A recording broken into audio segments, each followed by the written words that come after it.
Screen দেখতে পাচ্ছিস?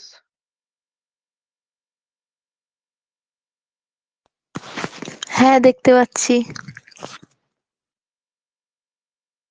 ওকে, কোনো রকম কোনো সমস্যা হলে জানাবি।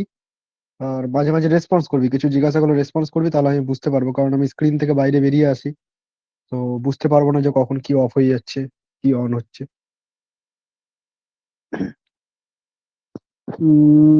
শুরু করব motion in 2 dimension. Motion in 1 ডাইমেনশনটা কমপ্লিট হয়ে গেছে। 2 ডাইমেনশনাল মোশনে 2টো ডাইমেনশন নিয়ে আলোচনা করব। নর্মালি এতক্ষণ পর্যন্ত বা এতদিন পর্যন্ত কি বললি বল? স্ক্রিনে কিছু দেখা যাচ্ছে না।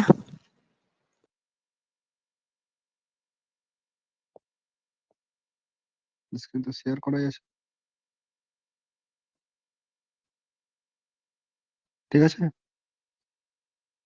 হ্যাঁ, ঠিক আছে। আচ্ছা, অ্যাকচুয়ালি আমি কিছু লিখে দিই। এতদিন পর্যন্ত যে আলোচনাটা আমরা করেছি, সেইখানে 1 ডাইমেনশন নিয়ে আলোচনা করেছি, অর্থাৎ অবজেক্টের যে মোশনটা সেটা কোনো একটা পার্টিকুলার ডাইরেকশনেই সীমাবদ্ধ ছিল। কিন্তু আজকে আমি কিছু এক্সাম্পল করাবো যেখানে তোরা দেখতে পাবি যে অবজেক্টটা অবজেক্টের যে মোশনটা সেটাকে রিপ্রেজেন্ট করার জন্য, সেটাকে এক্সপ্রেস করার জন্য 2টো ডাইমেনশনের প্রয়োজন পড়ছে, এক্স অ্যাক্সিস এবং ওয়াই অ্যাক্সিস। নর্মালি আমরা 2টো ডাইরেকশনকে এক্স আর ওয়াই অ্যাক্সিস দ্বারা রিপ্রেজেন্ট করব। তো এইরকমই 2 ডাইমেনশনাল মোশনের জন্য প্রচুর এক্সাম্পলস আছে। তার ভেতরে আমরা আজকে যেটা কভার করব সেটা হলো প্রজেক্টাইল মোশন। প্রজেক্টাইল মোশন, এটাকে আমরা বাংলায় বলে থাকি প্রাসের গতি। ইন রিয়েল লাইফ আমরা প্রজেক্টাইল মোশন বা প্রাসের গতি অনেক অবজার্ভ করেছি। কিছু এক্সাম্পল দিয়ে দিচ্ছি, যেমন পাথর ছুঁড়ে দেওয়া বা বল্লম ছুঁড়ে ফেলা, লোহার বল ছোড়া। এই যে ঘটনাগুলো, এগুলো হচ্ছে এক একটা প্রাসের গতি বা প্রজেক্টাইল মোশন। এই মোশনগুলোকে রিপ্রেজেন্ট করার জন্য বা এই মোশনগুলোকে নিয়ে অ্যানালাইজ করার জন্য আমাদের 2টো ডাইমেনশনের প্রয়োজন পড়বে। সেই বিষয়টা আমি তোদের দেখাবো আজকে। এই ছবিটার দিকে একটুখানি তাকাবি। কোনো একটা অবজেক্টকে এরকম ভাবে দেখানো হয়েছে যে কোনো একটা অবজেক্টকে এই ডাইরেকশনে ছুড়ে দেওয়া হয়েছে উইথ সাম ভেলোসিটি ইউ। তো ধরে নে কোনো একটা পাথরকে তুই ছুড়ে দিয়েছিস ইউ ভেলোসিটি নিয়ে, তাহলে পাথরটা কি সোজা এরকম ভাবে চলে যাবে? অবভিয়াসলি না। পাথরটা কি করবে? উপরের দিকে যাবে, যখন ধীরে ধীরে ডাইরেকশন চেঞ্জ করবে, এই সব জায়গায় এসে ম্যাক্সিমাম হাইটে পৌঁছাবে, দেন কি করবে? আবার নিচে নেমে জিরোতে পৌঁছে যাবে, গ্রাউন্ড লেভেলে চলে আসবে। তো এই যে মোশনটা হলো, এই মোশনটা একটা প্লেনের মধ্যে সীমাবদ্ধ আছে। খেয়াল কর, একটা প্লেন, যদি আমি এক্স অ্যাক্সিস আর ওয়াই অ্যাক্সিস কে নিয়ে একটা প্লেন ইমাজিন করে নিই, তাহলে সেই প্লেনের মধ্যে এই মোশনটা সীমাবদ্ধ আছে। তো প্লেনের মধ্যে আছে মানে 2টো ডাইমেনশন আছে, সুতরাং প্রজেক্টাইল মোশনটা 2 ডাইমেনশনাল মোশন। কিছু নামগুলো একটু শুনে নে। এই যে ইউ ভেলোসিটিটা, এটা হচ্ছে প্রক্ষেপ বেগ, মানে কত ভেলোসিটি নিয়ে আমি অবজেক্টটাকে ছুড়ে দিচ্ছি, সেই ভেলোসিটিটার কথা বলা হয়েছে। ঠিক আছে। অবজেক্টটা ম্যাক্সিমাম যতটা হাইট পর্যন্ত উঠবে, কত দূর পর্যন্ত উঠবে? এত দূর পর্যন্ত। তো এই যে হাইটটা, এটাকে আমরা রিপ্রেজেন্ট করব এইচ দ্বারা, ম্যাক্সিমাম হাইট। এবং যেখান থেকে ছুড়েছি সেখান থেকে কতটা দূরে যাবে এক্স অ্যাক্সিস বরাবর, এই যে ডিস্টেন্সটা, এটাকে আমরা বলবো রেঞ্জ, এবং তাকে আর দ্বারা ডিনোট করব। ঠিক আছে। টোটাল টাইম, অর্থাৎ এখান থেকে শুরু করে এই হাওয়াতে পুরো পাথটাকে কভার করার জন্য টোটাল যে টাইমটা নিবে, that is called time of flight. ঠিক আছে, টাইম অফ ফ্লাইট। এবং তাকে আমরা ক্যাপিটাল টি দ্বারা রিপ্রেজেন্ট করব। তো এই টার্মগুলো আমাদেরকে মাথায় রাখতে হবে। এবার আমি যখন অ্যানালাইজ করব, তখন এই যে ইউ ভেলোসিটিটা আছে না, ইউ ভেলোসিটি যেটা নিয়ে আমরা অবজেক্টটাকে উপরের দিকে থ্রো করেছি বা ছুড়ে দিয়েছি, তো সেই ইউটাকে আমরা 2টো কম্পোনেন্টে ডিভাইড করব। তার কারণ আমরা 1D পড়ে এসেছি, 1 ডাইমেনশনাল মোশন পড়ে এসেছি। 2 ডাইমেনশনাল মোশন পড়তে গেলে অ্যাকচুয়ালি 2 ডাইমেনশনাল মোশন, এটা হচ্ছে 2টো 1 ডাইমেনশনাল মোশনের রেজাল্টেন্ট।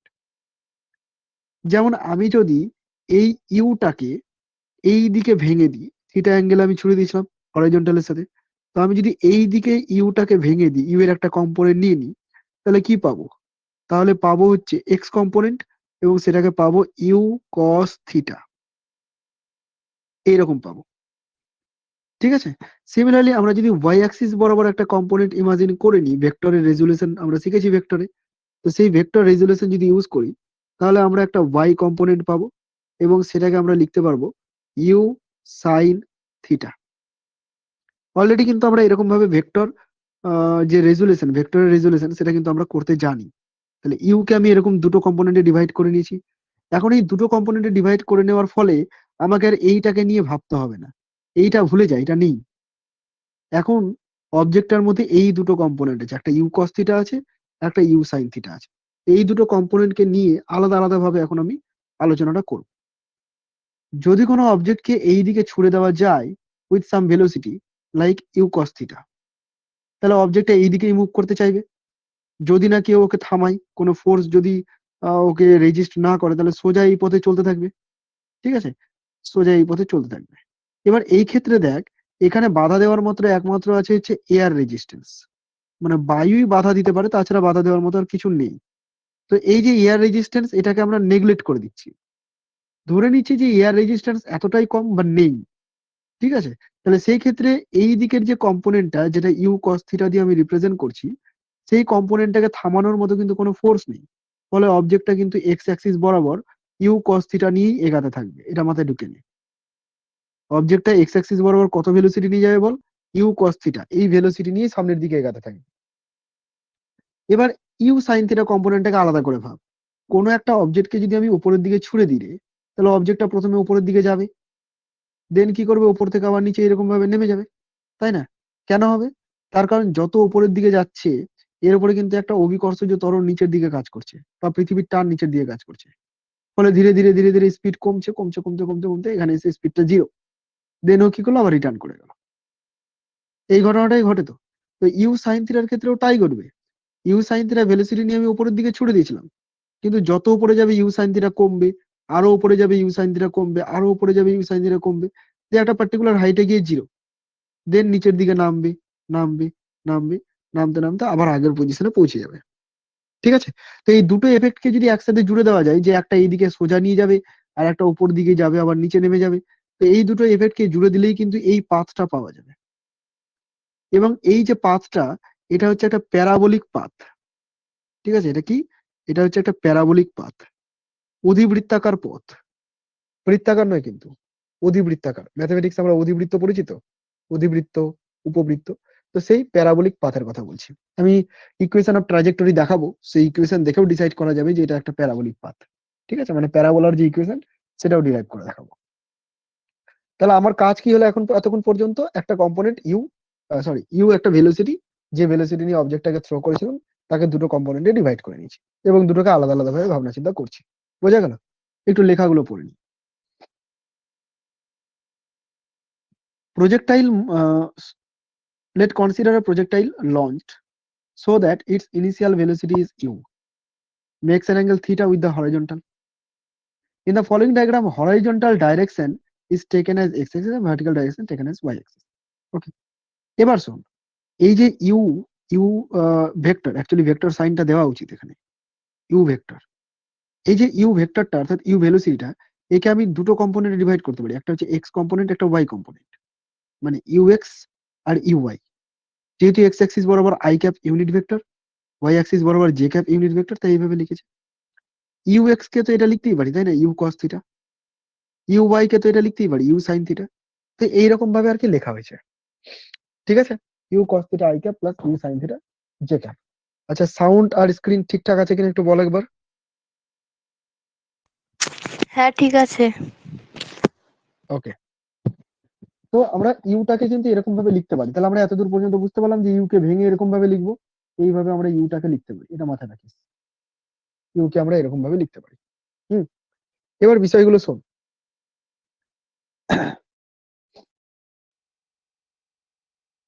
এবার বিষয়গুলো শোন। এই যে পুরো অবজেক্টটা, আমি এখানে একবার ছবি এঁকে নিই, বেটার হবে।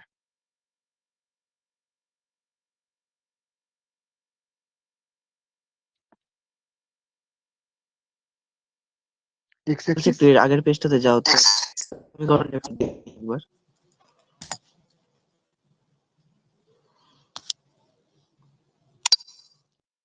হ্যাঁ হয়ে গেছে। X axis y axis draw করে নিয়েছি। কোনো একটা অবজেক্ট এখান থেকে উপরের দিকে ছুড়ে দিয়েছিলাম, তো অবজেক্টটা এরকম ভাবে যাচ্ছে, দেন এখানে হিট করলো। ওকে, তো এই পয়েন্টে এই দিকে ভেলোসিটি ছিল ইউ কস থিটা, আর উপরের দিকে ভেলোসিটি ছিল ইউ সাইন থিটা। এখানে অ্যাঙ্গেলটা থিটা ছিল, ইনিশিয়ালি থিটা। হ্যাঁ, কোনো একটা পার্টিকুলার টাইমে যখন এই জায়গাটায় পৌঁছাবে, এটা ও পজিশন বললাম, এটা এ পজিশন বললাম। এ পজিশনে এই ডাইরেকশনে যে ভেলোসিটিটা, সেটা কিন্তু ইউ কস থিটাই থাকবে, এটার কোনো চেঞ্জ হবে না। তার কারণ এই ডাইরেকশনে বাধা দেওয়ার মতো কেউ নেই। কিন্তু এই দিকের যে কম্পোনেন্টটা, সেটা কিন্তু আর ইউ সাইন থিটা থাকবে না, এটা চেঞ্জ হয়ে যাবে। কমে যাবে না বেড়ে যাবে? অবভিয়াসলি কমে যাবে, কারণ যত উপরে যাচ্ছে স্পিড কমছে ধীরে ধীরে। তাহলে ইউ সাইন থিটা পার্টটা কিন্তু আর এখানে থাকছে না, এখানে ইউ সাইন থিটা থেকে কম কিছু হচ্ছে। বাট এই দিকে কি থাকছে? এই দিকে ইউ কস থিটা থাকছে। খেয়াল রাখবি আমি যেটা বললাম, এখান থেকেও কিন্তু পরীক্ষায় প্রশ্ন আসে। তাহলে আমি যদি তোকে বলে দিই একেবারে টিপ পয়েন্টে, মানে একদম ম্যাক্সিমাম হাইটে, এই জায়গাটাতে ভেলোসিটি কম্পোনেন্ট গুলোকে রিপ্রেজেন্ট কর, তাহলে তুই বলবি যে এক্স অ্যাক্সিস বরাবর ভেলোসিটি কম্পোনেন্ট সেটা ইউ কস থিটাই আছে, কারণ থামানোর কেউ নেই এদিকে। বাট ওপরের দিকের ভেলোসিটি কম্পোনেন্টটা হয়ে গেছে জিরো, কারণ এখানে এসে তো রেস্ট হবে, জিরো হবে, তবেই তো আবার নিচের দিকে নামতে শুরু করবে। তাহলে ম্যাক্সিমাম পয়েন্টে স্পিডটা হয়ে গেল কত? উপরের দিকে, মানে ভার্টিক্যাল কম্পোনেন্টটা জিরো, বাট হরাইজন্টাল কম্পোনেন্টটা কিন্তু আছে, এটা খেয়াল রাখবি। নেক্সট যখন এই পজিশনে আবার পৌঁছাবে, তখন এই দিকে ইউ কস থিটাটা থাকবে, এটার কোনো চেঞ্জ হবে না। কিন্তু এখন স্পিডটা হয়ে যাবে নিচের দিকে, এবং সেখানে ইউ সাইন থিটার মতো কোনো একটা টার্ম থাকবে, বাট ইউ সাইন থিটা থাকবে না, এটা খেয়াল রাখিস। ঠিক আছে, ইউ সাইন থিটার মতো কোনো টার্ম থাকবে, বাট ইউ সাইন থিটা থাকবে না। যখন এই জায়গাটায় পৌঁছাবে একেবারে গ্রাউন্ডকে টাচ করবে, তো সেই গ্রাউন্ডকে টাচ করার মুহূর্তে এই দিকের একটা কম্পোনেন্ট তো আছেই, যেটাকে আমি ইউ কস থিটাই বলে দিচ্ছি, এবং আর একটা কম্পোনেন্ট নিচের দিকে থাকছে, এই কম্পোনেন্টটাকে বলবো ইউ সাইন থিটা। মানে এখানে যেটা ইউ সাইন থিটা ছিল স্টার্টিং এ, সেটাই লাস্ট পয়েন্টে ইউ সাইন থিটাটাকে পাওয়া গেল। নর্মালি কোনো একটা অবজেক্টকে যদি উপরের দিকে 5 মিটার/সেকেন্ড বেগে ছুড়ে দিই, তাহলে ও যখন এসে ভূমিকে টাচ করবে, তখনও কিন্তু 5 মিটার/সেকেন্ড বেগেই ভূমিটাকে টাচ করবে। ওকে, তো এই কনসেপ্টটাই আমি এখানে ইউজ করলাম। এবার দেখ, এইখান থেকে আমি এরকম ভাবে লিখতে পারি যে ধর, আহ, এটাকে কি পয়েন্ট বলবো, এটাকে আমি ধর বি বলে দিলাম, এটাকে সি বলে দিলাম, এটাকে ডি পয়েন্ট বলে দিলাম। ঠিক আছে, তো point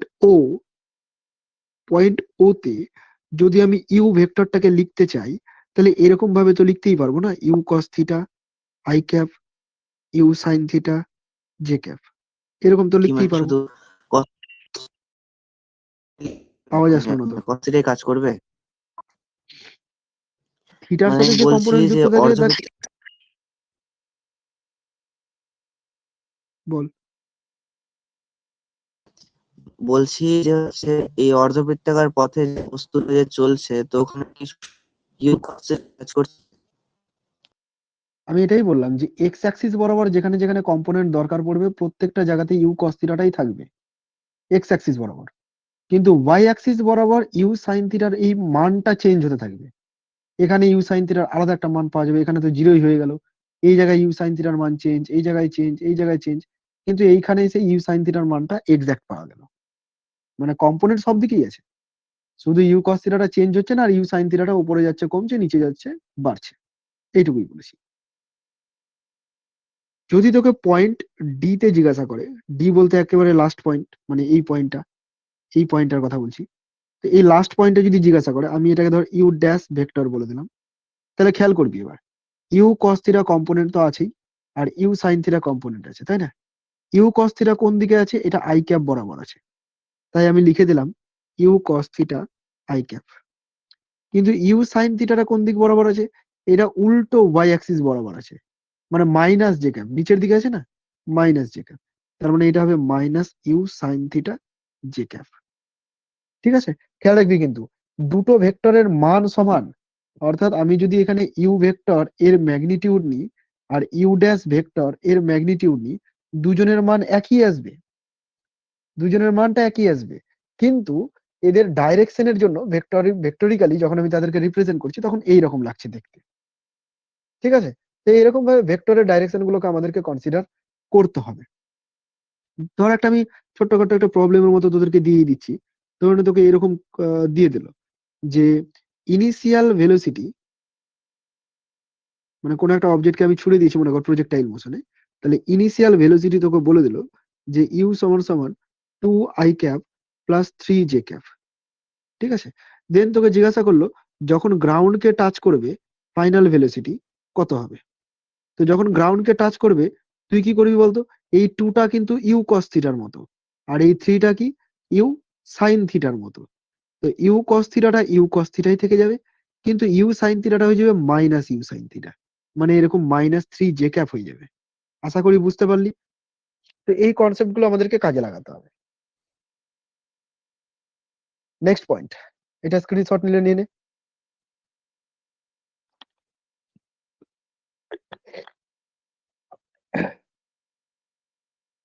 important terms in projectile motion.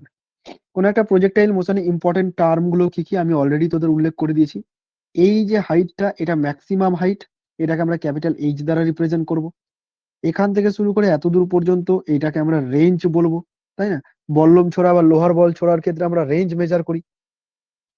এইটাকে আমরা ইনিশিয়াল ভেলোসিটি বলছি ইউ। ওকে, এটা হচ্ছে প্রজেক্টাইল অ্যাঙ্গেল, যে অ্যাঙ্গেলে বা অ্যাঙ্গেল অফ প্রজেকশন বলতে পারি, যে অ্যাঙ্গেল আমি ছুড়ে দিয়েছি, প্রক্ষেপ কোণ। ওকে, আর একটা কি আছে, টোটাল টাইম অফ ফ্লাইট আছে, অর্থাৎ এখান থেকে স্টার্ট করে পুরো পাথটাকে কভার করার জন্য যে টাইমটা নেবে সেটাকে বলবো টোটাল টাইম অফ ফ্লাইট। ওকে, তো এই টার্মগুলো আমি বলে দিলাম। এবার এবার আমার কাজ হচ্ছে এই টার্মগুলোর ভ্যালু বের করা। প্রত্যেকটার ভ্যালু আমি বের করতে যাব না, আমি প্রত্যেকটার ভ্যালু লিখে দেবো, তোদেরকে সেটা মনে রাখতে হবে, মুখস্থ রাখতে হবে। ঠিক আছে, ডেরিভেশন অবশ্যই করা যায়, ক্লাস 11-এ ডেরিভেশন করেছিস অলরেডি তোরা সকলেই। তো এখন ডেরিভেশন পার্টটাতে যাব না, ডিরেক্ট আমরা ফর্মুলা গুলো লিখবো আর মনে রাখবো।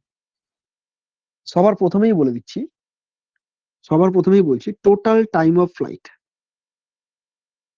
Time of flight, total time of flight.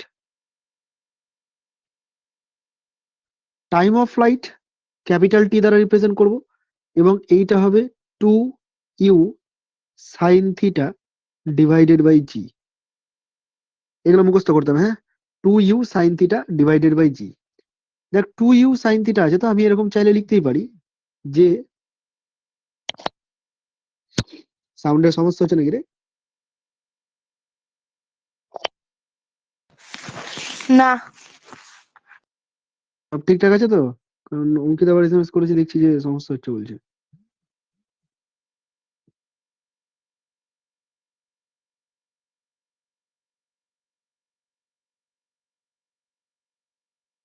আচ্ছা, তোদের কোনো সমস্যা হচ্ছে না, তাহলে আমি চালাই করে যাই। আমি চাইলে তো এরকম লিখতেই পারি 2u সাইন থিটাকে U sine theta plus you sine theta by G.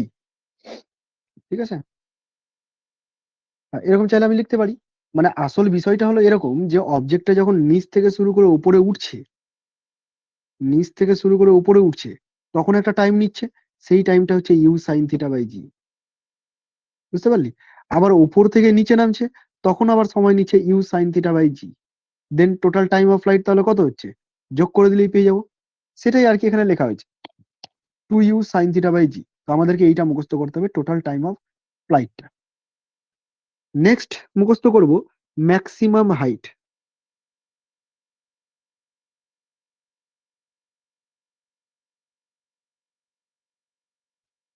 Maximum হাইটটা আমরা মেজার করব।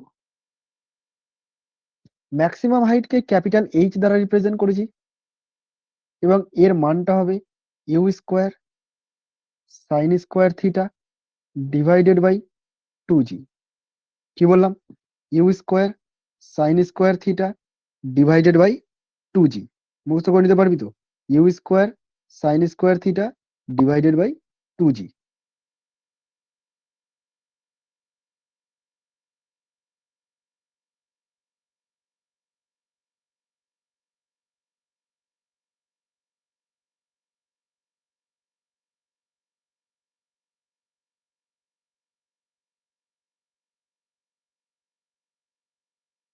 ম্যাক্সিমাম হাইট বলে দিলাম। Next point, range. এবার আমরা রেঞ্জ বের করব।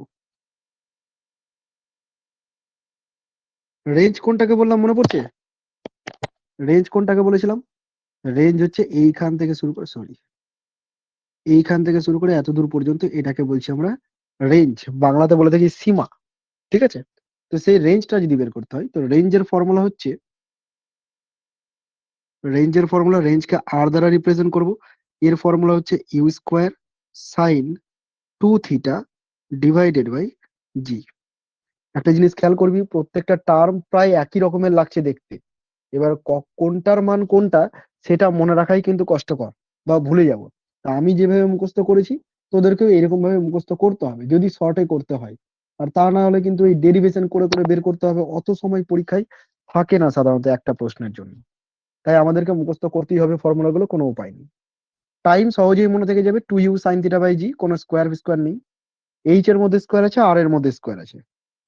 এইচ এ থাকবে ইউ স্কোয়ার সাইন স্কোয়ার, ওপরেই থাকবে ডিভাইডেড বাই 2g। আর আর এর ক্ষেত্রে you square sine 2θ by G. ঠিক আছে? কখনো কখনো প্রয়োজন হতে পারে ইউ স্কোয়ার সাইন 2θ এরকম ভাবে লিখতে। বল। একটু বলো না, নেটওয়ার্কের জন্য প্রবলেম হচ্ছিল। কি বলছিস? তোর কথা আসছে না ঠিক মতো, আরেকবার বল। টাইম অফ ফ্লাইট মানে প্রবলেম হয়ে গেছে। আচ্ছা ঠিক আছে, শোন, যেগুলো নেটওয়ার্ক সমস্যা হচ্ছে রেকর্ডেড ক্লাস থাকবে, সেখানে তো একবার দেখেই নিবি, সমস্যা হবে না। আমি তবু একবার বলে দিচ্ছি, দেখে না। টোটাল টাইম অফ ফ্লাইট টি, তার ফর্মুলা বলেছি শুধুমাত্র 2u sin থিটা বাই জি, কোনো ডেরিভেশন করে দিইনি আমি। ম্যাক্সিমাম হাইট, তার ফর্মুলা লিখে দিয়েছি শুধুমাত্র h equal to U square sine square theta by 2g।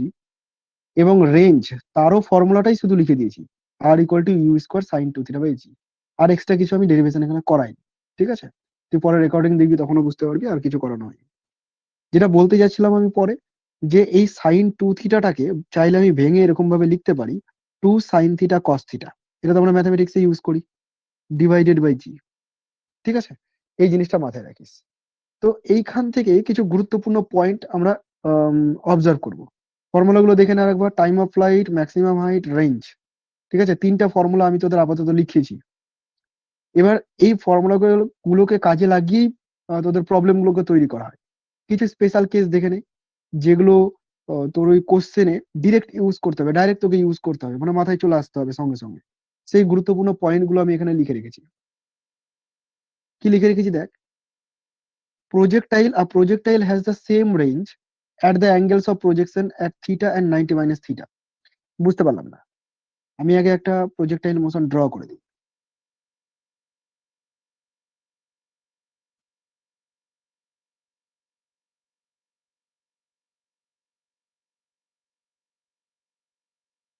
X axis, y axis. ধর আমি কোনো একটা অবজেক্টকে এইরকম ভাবে ছুড়ে দিয়েছি, এই অ্যাঙ্গেলটা হচ্ছে 30 ডিগ্রি।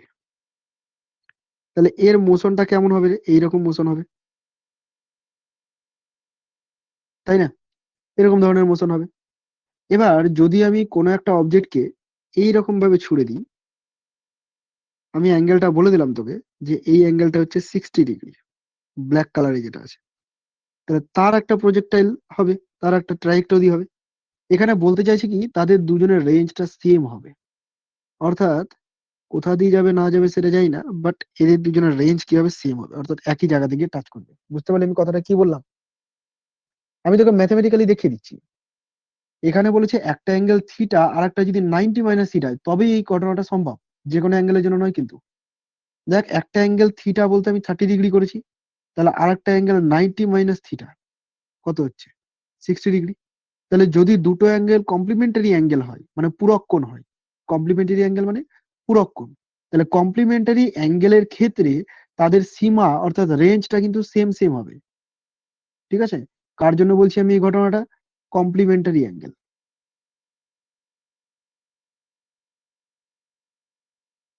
বা এটাকে আমরা বলতে পারি পূরক কোণ। এর জন্যই ঘটনাটা সম্ভব। তো একটু ম্যাথমেটিক্যালি দেখে না এটা কিভাবে সম্ভব হচ্ছে অ্যাকচুয়ালি। দেখ, আর যেটাকে আমরা রেঞ্জ বলছি, তার ফর্মুলাটাই হচ্ছে U square sine 2θ divided by G, তাই না? তো যখন থিটা অ্যাঙ্গেলে করছি তখন তো থিটার জায়গাতে থিটাই থাকছে। বাট আমি যদি 90 মাইনাস থিটা অ্যাঙ্গেলে ছুড়ে দিই, যেটা এখানে বলেছে 90 মাইনাস থিটা, তাহলে ফর্মুলাটা কি হবে? ইউ স্কোয়ার সাইন 2 থিটার জায়গাতে আর থিটা থাকবে না, 90 মাইনাস থিটা থাকবে। বল বুঝতে পারলি কিনা এতদূর পর্যন্ত?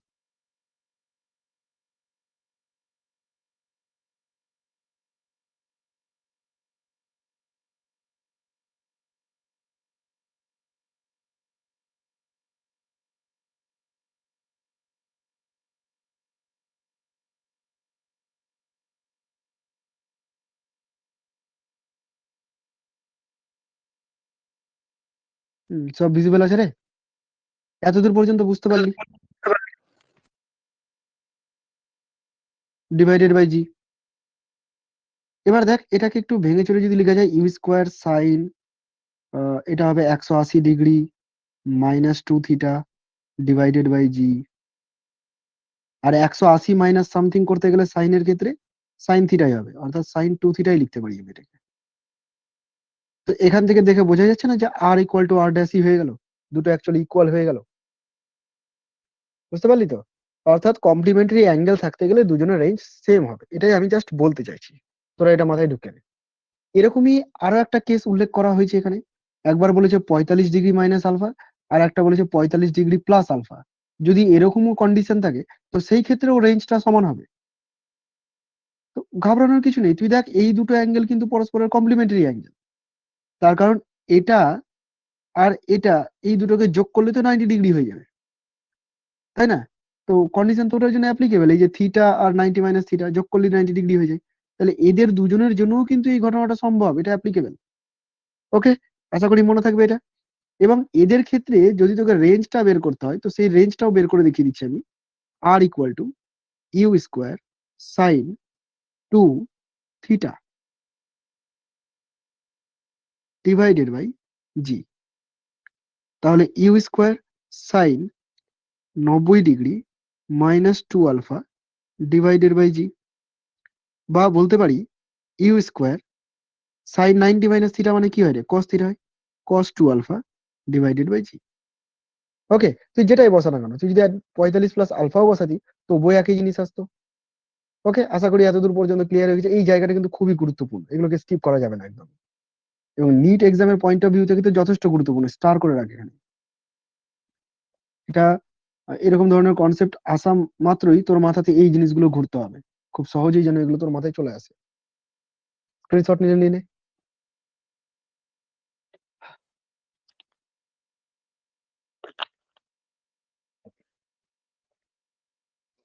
নেক্সট। Sound clear?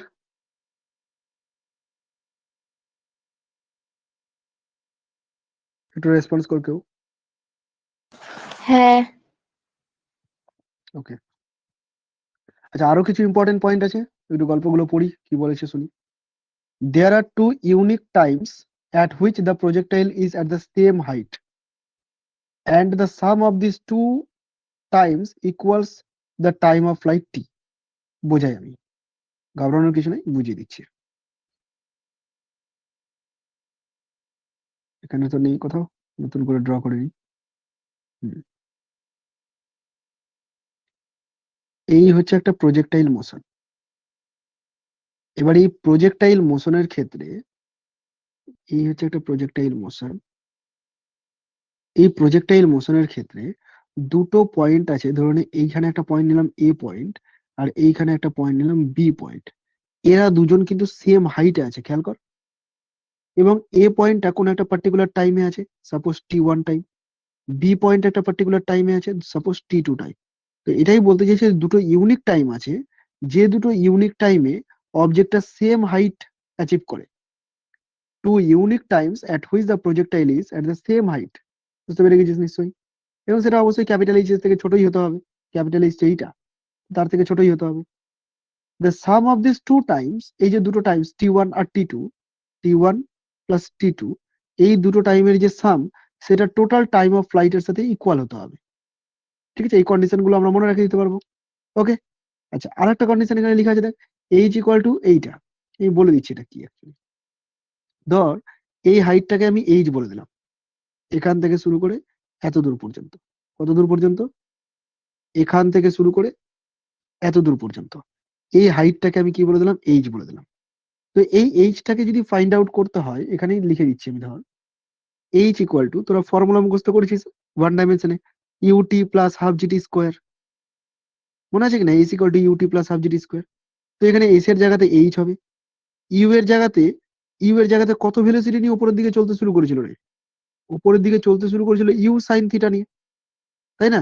সেই জন্য ফর্মুলাটাতে এইচ এর পর ইউ না লিখে লিখবো ইউ সাইন থিটা ইন্টু টি টাইমে গেছে।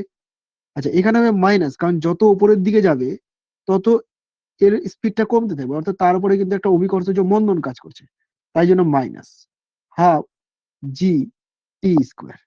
এই ফর্মুলাটাই ওরা এখানে লিখেছে। এখানে কোথায়? এই যে এই জায়গাটাই, h equal to you sine theta T minus half g T square. বুঝতে পারলি নিশ্চয়ই? এমন কোনো কঠিন কিছু নয়। ওকে, বাকিটা টাইমের উপর ডিপেন্ড করছে। টাইম যেভাবে চেঞ্জ হবে সেই অনুযায়ী হাইটটাও চেঞ্জ হয়ে যাবে, ঠিক আছে? টাইম যত বাড়বে হাইট বাড়বে, এখানে এসে হাইট ম্যাক্সিমাম হয়ে যাবে। তারপরে আবার টাইম যত বাড়বে হাইট কমবে, এখানে এসে হাইটটা কি হয়ে যাবে? জিরো হয়ে যাবে। ওকে, তো এটা হচ্ছে একটা quadratic equation. H equal to you sine theta minus half g T square, এটা কি একটা কোয়াড্রেটিক ইকুয়েশন।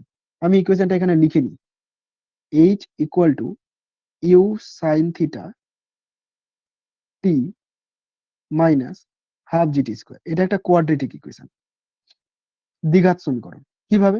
দেখ, যদি এইচ রেখে দিই, এখানে টুটাকে এলসিএম করে দিই, two you sine theta, T minus G T square.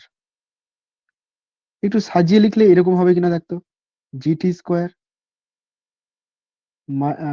Square minus two you sine theta into T,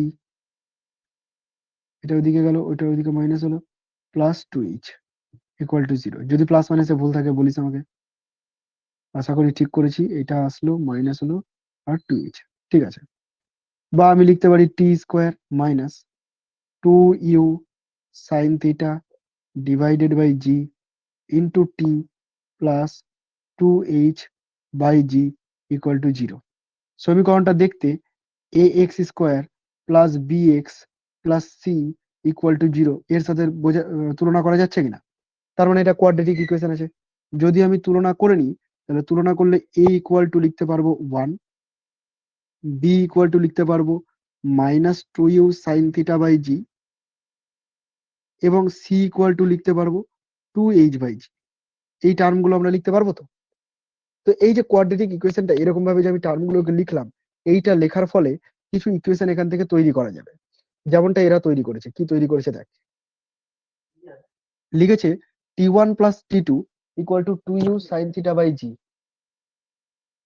T one plus T two equal to লিখেছে two you sine theta by G, যেটা আমি তোদেরকে বললাম যে দুটো আলাদা আলাদা টাইমকে যোগ করতে গেলে কি হবে? টোটাল টাইম অফ ফ্লাইট হবে, two you sine theta by জিটা হবে, ঠিক আছে? তো কি করে হবে এটা? এটা আমি এখানে প্রমাণ করবো, শোন। এই যে ইকুয়েশনটা আমি এখানে লিখেছি, এই যে ইকুয়েশনটা লিখেছি, এটা একটা কোয়াড্রেটিক ইকুয়েশন। কোয়াড্রেটিক ইকুয়েশনের দুটো বীজ থাকবে সাধারণত, দুটো সমাধান থাকবে। তো এখানে দুটো সমাধান, একটাকে টি ওয়ান আর একটাকে যদি আমি টি টু বলে দিই, দুটো সমাধান, একটাকে টি ওয়ান আর একটাকে যদি আমি টি টু বলে দিই, তাহলে তোদের মনে পড়ছে দ্বিঘাত সমীকরণের বীজদ্বয়ের যোগফল মাইনাস বি বাই এ? মনে পড়ছে কিনা? এটা আমরা ক্লাস 9-10 করেছি। দ্বিঘাত সমীকরণের বীজদ্বয়ের যোগফল কি হয়? মাইনাস বি বাই এ।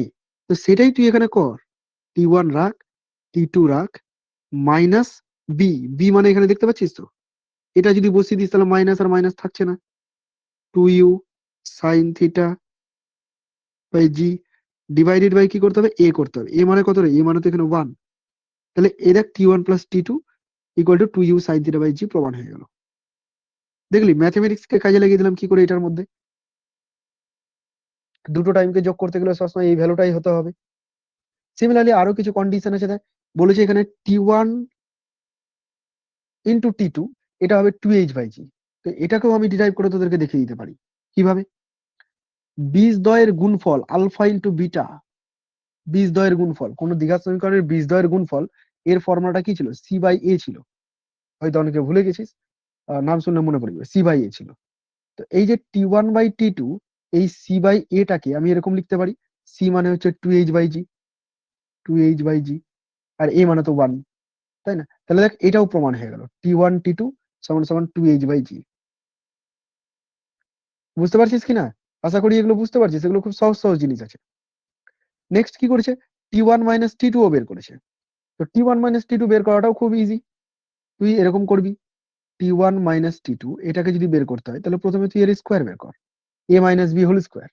এটাকে সাজানো যাবে a প্লাস বি তার হোল স্কোয়ার মাইনাস 4ab। ফর্মুলাগুলো মনে পড়ছে নিশ্চয়ই, a minus b whole square করলে a plus b whole square minus 4ab।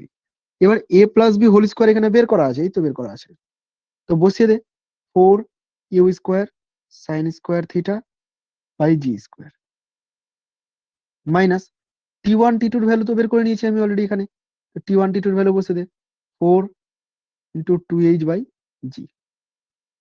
ওকে, তাহলে T1 মাইনাস T2 যদি বের করতে হয় এই পুরোটার আন্ডার রুট করলেই হয়ে যাবে। ঠিক আছে, তো কখনো যদি T1 মাইনাস T2 প্রয়োজন পড়ে তাহলে আমরা এইভাবে এগাবো। আমি কিন্তু পুরো মেথডটা ইন জেনারেল কিভাবে এগাতে হয় কিভাবে করতে হয় তোদেরকে দেখিয়ে দিলাম, স্ক্রিনশট নিয়ে নে।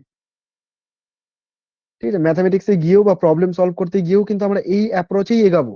শুধুমাত্র সেই সব জায়গাতে ডেটা দেওয়া থাকবে, নিউমেরিক্যাল গুলো দেওয়া থাকবে, সেগুলোকে সলিউশন করে নেবো।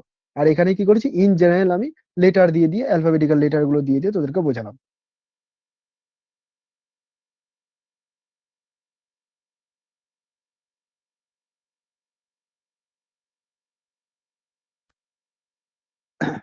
চল এবার নেক্সট পার্ট, এটাও খুব গুরুত্বপূর্ণ। এই যে পার্টটা এটাকে স্টার কর, এটা তোদের এমসিকিউ গুলোকে খুব কম সময়ের মধ্যে সলভ করে দেবে, খুব কম সময়ের মধ্যে। একেবারে একটা শর্ট ট্রিক আছে দেখ, বলা হচ্ছে যে কোনো প্রজেক্টাইল মোশনের ক্ষেত্রে রেঞ্জকে যদি আমি আর দ্বারা রিপ্রেজেন্ট করি এবং ম্যাক্সিমাম হাইটকে যদি এইচ দ্বারা রিপ্রেজেন্ট করি, এবং আর আর এইচ এর মধ্যে যদি এই রকম সম্পর্ক হয় যে আর সমান সমান এন টাইমস এইচ, যদি আমি এরকম সম্পর্ক পাই, এরকম হতে পারে যে আর ইকুয়াল টু 2h, বা এরকম হতে পারে আর ইকুয়াল টু 1/2h, ঠিক আছে, বা হতে পারে আর ইকুয়াল টু জাস্ট এইচ, তখন এন এর মানটা 1 হয়ে যাচ্ছে। তো এইরকম রিলেশনে তুই যদি এটাকে আনতে পেরে যাস তাহলে দেখ, আমি লিখে লিখেই দেখিয়ে দিই তোদেরকে। আমি ধরে নিলাম যে কখনো আমি আর ইকুয়াল টু এনএইচ বের করতে পেরেছি, বা কোশ্চেনে বলা আছে যে ম্যাক্সিমাম হাইটের এন গুণটা হচ্ছে রেঞ্জ, তাহলে রেঞ্জের জায়গাতে তুই ফর্মুলা বসাতে পারবি you square sine 2 theta divided by G, পারবি তো? তারপরে এন, এনটাকে রেখে দে, আর এইচ এর জায়গাতে তুই লিখতে পারবি you square sine square theta by 2g, যে ফর্মুলাগুলো মুখস্থ করলাম অলরেডি। দিয়ে এটাকে সলভ কর, সলভ করলে দেখ কি হচ্ছে, ইউ স্কোয়ার কেটে যাচ্ছে, জি আর জি কেটে যাচ্ছে, পড়ে থাকছে কি 2 সাইন থিটা কস থিটা সমান সমান এদিকে থাকছে সাইন স্কোয়ার থিটা। তাহলে একদিকে যদি নিয়ে আসিস তাহলে সাইন থিটাকে কমন নেওয়া যাবে তো, কমন নিলে কি পড়ে থাকবে 2 cos theta minus sine theta is equal to 0। আর একটা মিস্টেক করেছি, এখানে একটা 2 ছিল, এই যে 2টা ছিল, তো এই 2টা যদি এখানে চলে আসে তাহলে এটা 4 হয়ে যাবে, এটা 2 থাকছে না, এটা 4 হয়ে যাবে 4। তাহলে হয় either sine theta equal to 0, that means theta equal to 0, এটা গ্রহণযোগ্য হবে না, এটা কনসিডার করা যাবে না, কারণ তাহলে প্রজেক্টাইল মোশনই হচ্ছে না থিটা যদি 0 হয়ে যায়, তাই না? আর একটা হচ্ছে 4 cos theta minus sine theta, or দিয়ে লিখে দিলাম, ইজ ইকুয়াল টু 0। তো এখান থেকে দেখ ট্যান থিটা সমান সমান কি লেখা যাচ্ছে, ট্যান থিটা সমান সমান লেখা যাচ্ছে, ট্যান থিটা সমান সমান লেখা যাচ্ছে 4। আর কিছু ছুটে গেছে না, এন ছুটে গেছে বোধহয় কোথাও, এখানে এনটা ছুটে গেছে, এনটাকেও লিখে রাখলাম মাইনাস এন, মাইনাস এন, তাহলে কি হচ্ছে, এটা 4/n। ঠিক আছে, এই যে জিনিসটা বেরোলো ট্যান থিটা সমান সমান 4/n, এই জায়গাটা আমার গুরুত্বপূর্ণ।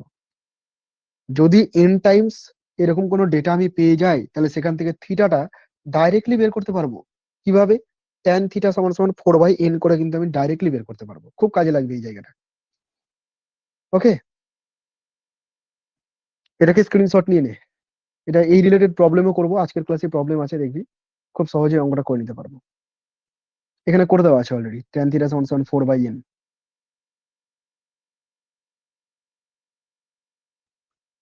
আচ্ছা, নেক্সট কিছু আরো কিছু ইম্পর্টেন্ট পয়েন্ট, এগুলো এই যে পয়েন্ট গুলো লেখা আছে এখানে, এগুলো নর্মালি আমি বলে দিচ্ছি, এগুলো জেইই পয়েন্ট অফ ভিউ থেকে বেশি গুরুত্বপূর্ণ।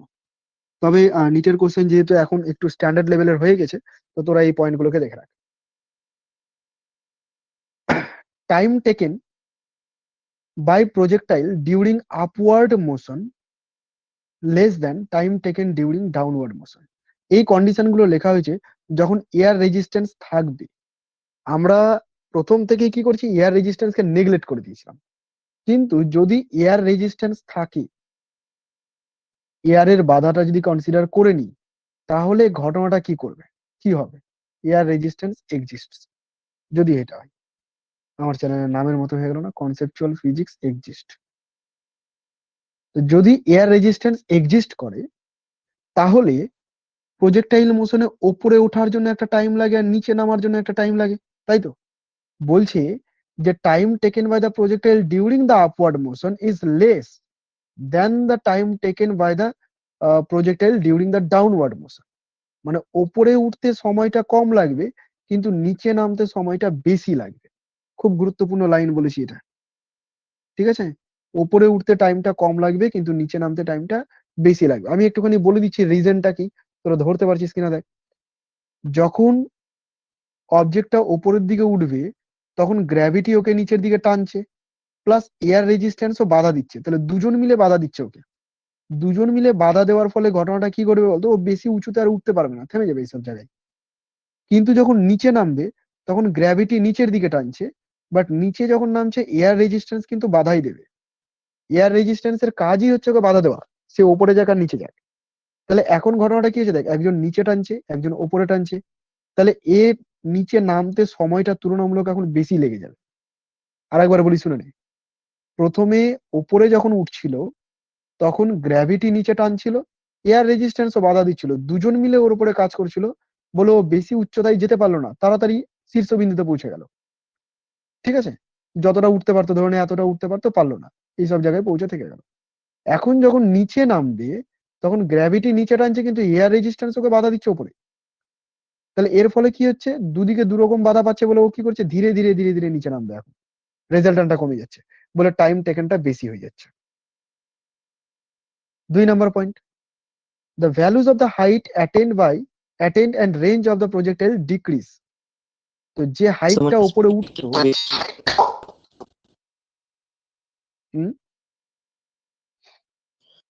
এখন উপর থেকে যখন নিচে, তখন তো মানে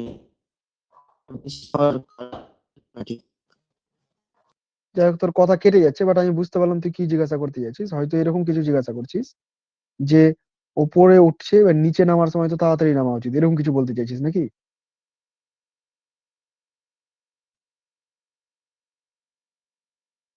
আমি আরেকবার উল্লেখ করে দিচ্ছি এই বিষয়টা। শোন, যদি এয়ার রেজিস্ট্যান্স না থাকতো, তাহলে ওপরে উঠতে যা সময় লাগতো, নিচে নামতেও সেই সময়টাই লাগতো। এটা নিয়ে আমি বেশি আলোচনা করছি না, জাস্ট পয়েন্ট হিসেবেই বলে দিচ্ছি তোদের। যদি এয়ার রেজিস্ট্যান্স না থাকতো তবে এটা করতো, কিন্তু এয়ার রেজিস্ট্যান্স থাকার জন্য যখন ওপরের দিকে উঠবে, বায়ু বাধা দেবে, যখন নিচের দিকে নামবে, বায়ু বাধা দেবে। কোন দিকে যাচ্ছে তার উপর বায়ু ডিপেন্ড করে নাই, বায়ু গতিকে বাধা দেবে। তাহলে ওপরে যাওয়ার সময় যদি বায়ু বাধা দেবে, ওপরে যাচ্ছে, তাহলে বায়ু কোন দিকে বাধা দেবে, নিচের দিকে নামানোর চেষ্টা করবে বায়ু, আর গ্র্যাভিটি তো নিচেই টানছে। দুজন মিলে যখন ওকে নিচে ঠেলার চেষ্টা করবে, তখন ও কি আর বেশি উচ্চতায় উঠতে পারবে? পারবে না। তো তাড়াতাড়ি ও কি করবে, শীর্ষবিন্দুতে পৌঁছে গেল কম উচ্চতায়, বেশি উচ্চতায় যেতে পারলো না। তাহলে এই জায়গাটায় পৌঁছাতে যতটা সময় লাগলো, সেটাকে নোট করে রাখলাম।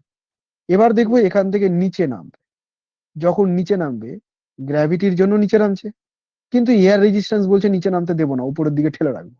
তাহলে যেই স্পিডে ওর নামার কথা, সেই স্পিডে কি আর নামতে পারছে? এয়ার রেজিস্ট্যান্স উপরে ঠেলছে না ওকে, ফলে ওর নামার টাইমটা বেশি লেগে যাচ্ছে। আশা করি এবার বোঝা গেছে। নেক্সট পয়েন্ট বলি এবার।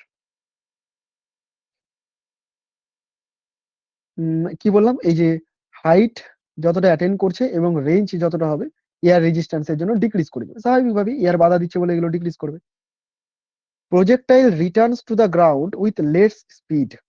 দেখ, যখন আমি নর্মাল প্রজেক্টাইলের কথা বলেছি, এইরকম ধরনের প্রজেক্টাইল বলেছিলাম যে স্পিডে উপরের দিকে ছুড়ে দিয়েছিলাম, ঠিক সেই স্পিডে নিচের দিকে এসেছিল, কিন্তু এখন তা হবে না। এখন যদি আমি এখানে 10 মিটার/সেকেন্ড বেগে ছুড়ে দিই, তাহলে নিচে আসার সময় হয়তো 8 মিটার/সেকেন্ড বেগেও ধাক্কা দিচ্ছে। অর্থাৎ স্পিডটা ডিক্রিজ করে যাচ্ছে, কমে যাচ্ছে। কেন?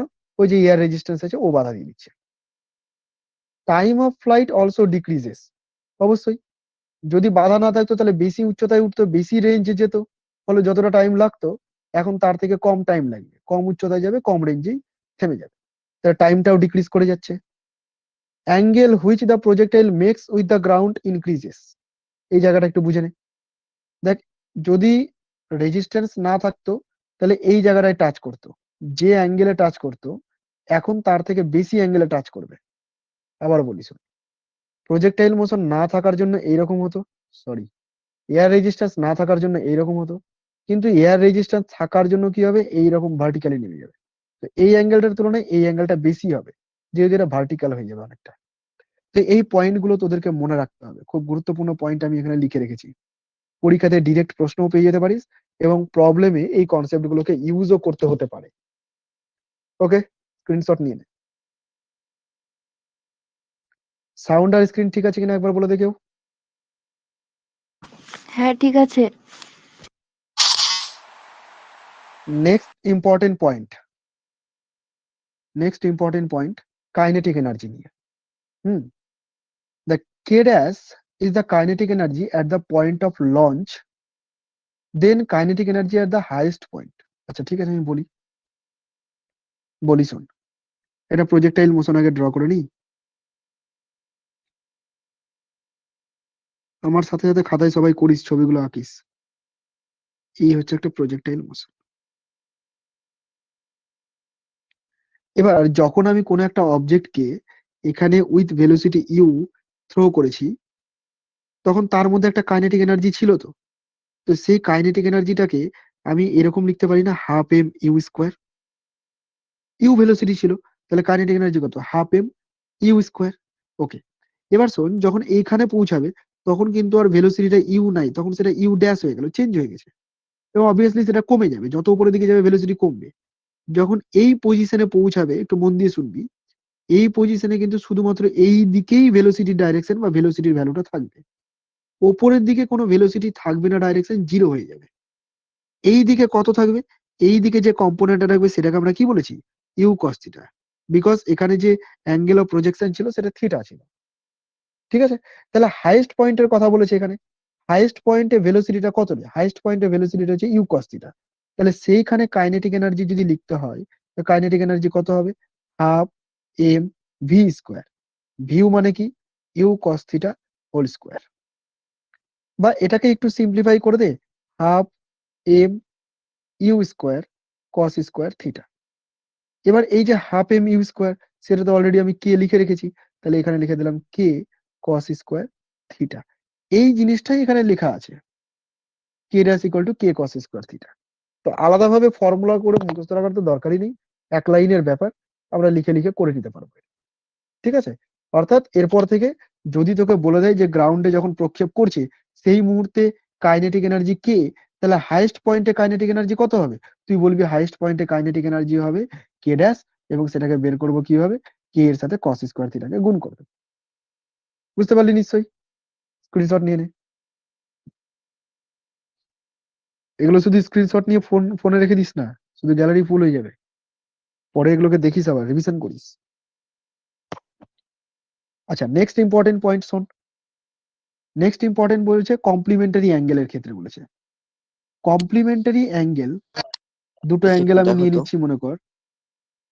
হ্যাঁ, মানে এর কি আগে বললি?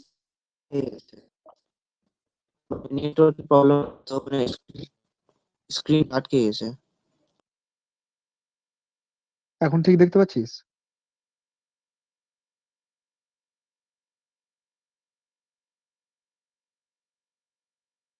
ওকে, বাকিরা বলছে ঠিকঠাকই আছে, তো নেটওয়ার্কের সমস্যা হচ্ছে কিছু একটা। বাকিদের সমস্যা হচ্ছে না, কারণ বাকিরা ঠিকঠাকই আছে, একটু নেটওয়ার্কের দিকে দেখ, নেটওয়ার্কের সমস্যা হচ্ছে। কমপ্লিমেন্টারি অ্যাঙ্গেলের গল্পটা এবার একটু বলি শোন। কমপ্লিমেন্টারি অ্যাঙ্গেল, ধরে নে আমি দুটো অ্যাঙ্গেল নিয়ে নিয়েছি, একটা অ্যাঙ্গেল হচ্ছে এখানে লিখে রেখেছি দেখ ফাই, তাহলে আরেকটা অ্যাঙ্গেল কি হবে, কমপ্লিমেন্টারি হতে গেলে 90 মাইনাস ফাই হতে হবে। হুম, ফাই অ্যাঙ্গেলে যদি আমি প্রক্ষেপ করি তাহলে একটা প্রজেক্টাইল পাবো, আর 90 মাইনাস ফাই অ্যাঙ্গেলে যদি প্রক্ষেপ করি তাহলে আরেকটা প্রজেক্টাইল পাবো। ঠিক আছে, মানে প্রজেক্টাইল, আমি ঘটনাটা আরেকবার ড্র করে নিই, এই ছবিটাকেই নিই।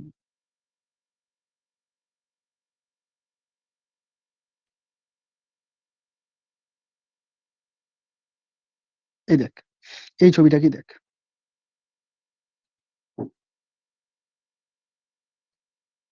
হুম, তো আমি কি করেছি, দুটো অ্যাঙ্গেলে ছুড়ে দিয়েছি।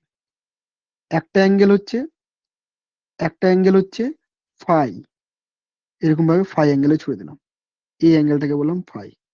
আর একটা অ্যাঙ্গেল হচ্ছে 90 - ফাই, তো ধরুন 90 - ফাইটা হচ্ছে এটা। তো দুজনের রেঞ্জ তো সমান হবে, এটা আমরা অলরেডি পড়ে নিয়েছি। এই অ্যাঙ্গেলটা কত বললাম, 90 - ফাই। এবার যেটাকে আমি ফাই অ্যাঙ্গেলে ছুড়েছি অর্থাৎ গ্রিন কালারে, এই পাথটা যেতে একটা টাইম নেবে, সেই টাইমটাকে আমি T5 বলে দিচ্ছি, সেই টাইমটাকে বলছি T5। এবং 90 - ফাই অ্যাঙ্গেলে ছুড়ে দিয়েছি, সেই পাথটা যেতে একটা টাইম নেবে, সেই টাইমটাকে বলছে T90 - ফাই। অবভিয়াসলি এই দুটো টাইম একই নাও হতে পারে, একই যে হতে হবে তার কোনো মানে নেই, একই নাও হতে পারে। ঠিক আছে, টাইম অফ ফ্লাইটের কিন্তু কোনো গল্প আমি বলিনি। আমি বলেছিলাম রেঞ্জ সমান হবে, হাইটও বলিনি যে হাইট সমান হবে, শুধুমাত্র বলেছিলাম রেঞ্জ সমান হবে যদি কমপ্লিমেন্টারি অ্যাঙ্গেল থাকে। তাহলে দুই ক্ষেত্রে দুই রকমের টাইম অফ ফ্লাইট, একটা T5 আর একটা হচ্ছে T90 - ফাই দ্বারা রিপ্রেজেন্ট করলাম। তাহলে এদের মধ্যে রিলেশন তৈরি করা যায়, T5 আর T90 - ফাই এর মধ্যে দুটো টাইমকে যদি মাল্টিপ্লাই করি, তাহলে তার মানটা হবে 2R5/g। আমি তোদের একটুখানি ডিরাইভ করে দেখিয়েই দিই যে আসলো কোথা থেকে, তা না হলে শান্তি পাবি না। দেখ, T5 মানে কি রে, T5 মানে হচ্ছে 2U sin 5/g, তাই না? এবং T90 - ফাই মানে কি রে, এটা মানে হচ্ছে 2U sin 90 - ফাই/g, তাই না? এরকমটাই তো। এবার তুই কি করবি, তুই তো এখানে মাল্টিপ্লাই বের করছিস, তাহলে দুটোকে মাল্টিপ্লাই কর, T5 into T90 - phi. Multiply করলে কি হবে, এই দুটো নাম্বারকে মাল্টিপ্লাই করে দেবো, এই দুটো জিনিসকে মাল্টিপ্লাই করবো। তাহলে দেখ, 2 আর 2 মাল্টিপ্লাই করলে 4 হয়ে যাবে, ইউ আর ইউ মাল্টিপ্লাই করলে ইউ স্কোয়ার হয়ে যাবে। একটাতে পাবো আমি sin 5, আর এইখান থেকে কি পাবো না, এখান থেকে cos 5 পাবো না, sin 90 - ফাই করলে। তো সেটাকে লিখে দিলাম cos 5 divided by G square. Okay, আচ্ছা একটু ঘুরিয়ে পেঁচিয়ে যদি লেখা যায়, 2 লিখলাম, তারপরে লিখলাম 2 ইউ স্কোয়ার, 2 না লিখে এরকম লিখি, U square sin 2 phi divided by G into G. ঘাবড়াস না একদম, আমি বলে দিচ্ছি। এই যে sin 2 ফাই, এটাকে ভাঙলেই তো 2 sin θ cos θ পাবো। তো দেখ, এই যে sin θ cos θ আর একটা 2 এর মধ্যে ঢুকে আছে, নিচে জি স্কোয়ার ছিল, জি জি আলাদা করে দিয়েছি। এই যে পার্টটা আছে না, ইউ স্কোয়ার sin 2θ/g, এই পার্টটাকে তো আমি রেঞ্জ আর বলতে পারি। এই যে এই পার্টটা, এটাকে তো আমি রেঞ্জ আর বলতে পারি। তাহলে আমি এখন লিখবো 2 রেঞ্জ/জি, সেটাই এখানে লিখেছে। বুঝতে পেরেছিস তো? আচ্ছা, এখানে লিখেছে আবার কি, R5 এর জায়গাতে আবার R90 - ফাইটাকেও লেখা যেতে পারে, কারণ রেঞ্জ তো সমান দুই ক্ষেত্রে, এটা লেখা যেতেই পারে। বা ইন জেনারেল 2R/g, অত ঘুরিয়ে পেঁচে না লিখে 2R/g। একটা স্পেশাল কেস হিসেবে তোদেরকে দেখিয়েও দিয়েছে, যদি আমি 1 ডিগ্রি আর 89 ডিগ্রিতে কোনো প্রজেক্টাইল মোশন নিই, দুটো প্রজেক্টাইল মোশন, তো যেটাকে 1 ডিগ্রিতে ছুড়ে দিয়েছি তার টাইমটা যদি T1 পাই, যেটাকে 89-এ ছড়িয়েছি তার টাইমটা যদি 89 হয়, তাহলে দুটো টাইমকে মাল্টিপ্লাই করতে গেলে 2R/g পাওয়া যায়। সিম্পল, একদম সহজ সহজ ছিল, সহজ সরল ছিল বিষয়টা, কোনো কঠিন জিনিস নেই এদের মধ্যে। একটুখানি কি করতে হবে, প্র্যাকটিসটা করে নিতে হবে, একটু খাতায় লিখে লিখে নিজেদেরকে করে নিতে হবে যে আমি নিজে থেকে এটা লিখতে পারলাম। ঠিক আছে, তাহলে এই বিষয়গুলো দেখবি মনে থেকে যাচ্ছে। প্রজেক্টাইল মোশন খুব একটা কঠিন নয়, প্রজেক্টাইল মোশন ইজি চ্যাপ্টার, শুধু কি কনসেপচুয়াল, যদি কনসেপ্ট ক্লিয়ার থাকে খুব সহজে করতে পারবি। আচ্ছা, এখানে কিছু পয়েন্ট লেখা আছে, দেখ, velocity at of the projectile is minimum at the highest point. Obviously highest পয়েন্টে ভেলোসিটি শুধুমাত্র ইউ কস থিটাটাই থাকে, তাই না? এদিকের কম্পোনেন্টটা জিরো হয়ে যায়, তাহলে অবভিয়াসলি এই ভ্যালুটা মিনিমাম ভ্যালু পাওয়া যাচ্ছে। And is maximum at the point of projection, মানে যে পয়েন্টটা আমি প্রজেক্ট করেছি, এই যে পয়েন্টটা এখানে প্রজেক্ট করেছিলাম, সেই মুহূর্তেই ম্যাক্সিমাম থাকবে। এবং যখন এখানে টাচ করবে গ্রাউন্ডে, সেই মুহূর্তে তো স্পিডটা সেম হয়, যে স্পিডে ছুঁয়েছি সেই স্পিডেই আছে, তাহলে সেই মুহূর্তেও অর্থাৎ স্ট্রাইকিং দ্য গ্রাউন্ড, সেই মুহূর্তে স্পিডটা ম্যাক্সিমাম থাকবে। At the maximum point of projectile motion, maximum point মানে এই জায়গাটায়, the velocity is not zero. খেয়াল করি, ভেলোসিটি কিন্তু জিরো নয়, vertical component of the velocity is zero, but total velocity is not zero, because there is a x component also, and that is u cos theta. Okay, এটাই বলেছে, but is u cos theta which acts in the horizontal direction. Okay, path of a projectile with respect to other projectile is straight line. এই লাইনটা একটু বলে দিই আমি তোদের। ধর কোন একটা প্রজেক্টাইল মোশন এইরকম, তোকেই ধর ছুড়ে দিয়েছি প্রজেক্টাইল মোশনে, ঠিক আছে, তুই যাচ্ছিস এই দিক থেকে এই দিকে যাচ্ছিস এইরকম পথে। এবার তুই যখন এই পথে যাচ্ছিলি, তখন তুই কি করলি, তুই আর একটা বস্তুকে উপরের দিকে ছুড়ে দিলি প্রজেক্টাইল মোশনে, তাহলে সে এরকম ভাবে প্রজেক্টাইল মোশন কমপ্লিট করবে। বুঝতে পারছিস আমি কি বলতে চাইছি? তাহলে তোকে যখন আমি ছুড়ে দিয়েছি, তুই এইদিকে যাচ্ছিস প্রজেক্টাইল মোশনে, এই পথে থাকাকালীনই তুই একটা অবজেক্টকে উপরের দিকে ছুড়ে দিয়েছিস, সেও একটা প্রজেক্টাইল মোশন দেখাবে। তো তোর রেসপেক্টে এটা হলি তুই, নিচেরটা তুই, আর উপরেরটা বস্তুর গতি, ঠিক আছে। তোর রেসপেক্টে ওপরের বস্তুটাকে তুই প্রজেক্টাইলে দেখতে পাবি না, তুই স্ট্রেট লাইনে দেখতে পাবি। মনে হবে যেন তোর থেকে দূরে যাচ্ছে, তোর কাছে আসছে। বুঝতে পারলি, তোর থেকে দূরে যাচ্ছে এবং তোর কাছে আসছে। তো তোর রেসপেক্টে ওই বস্তুটার মোশনটা আর প্রজেক্টাইল থাকবে না, কি হয়ে যাবে, ওটা স্ট্রেট লাইন হয়ে যাবে, এটাই বলতে চাইছে। ওকে, নেক্সট পয়েন্টে চলে আসে। আচ্ছা, নেক্সট এবার কোশ্চেন আছে, কোশ্চেন দিয়ে এবার আমরা বিষয়গুলোকে আরো ক্লিয়ার করে নিতে পারবো। কোশ্চেন নাম্বার 1 পড়ে নে একবার, সবাই পড়ে নে।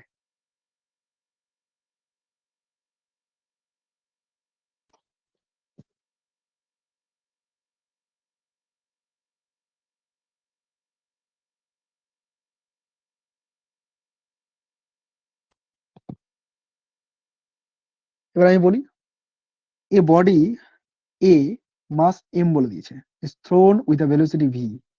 কোন ভেলোসিটিতে ছোড়া হয়েছে বল, v ভেলোসিটিতে, at an angle of 30 degree to the horizontal. Another body b, the same mass is thrown with the same speed at an angle 60 degree to the horizontal.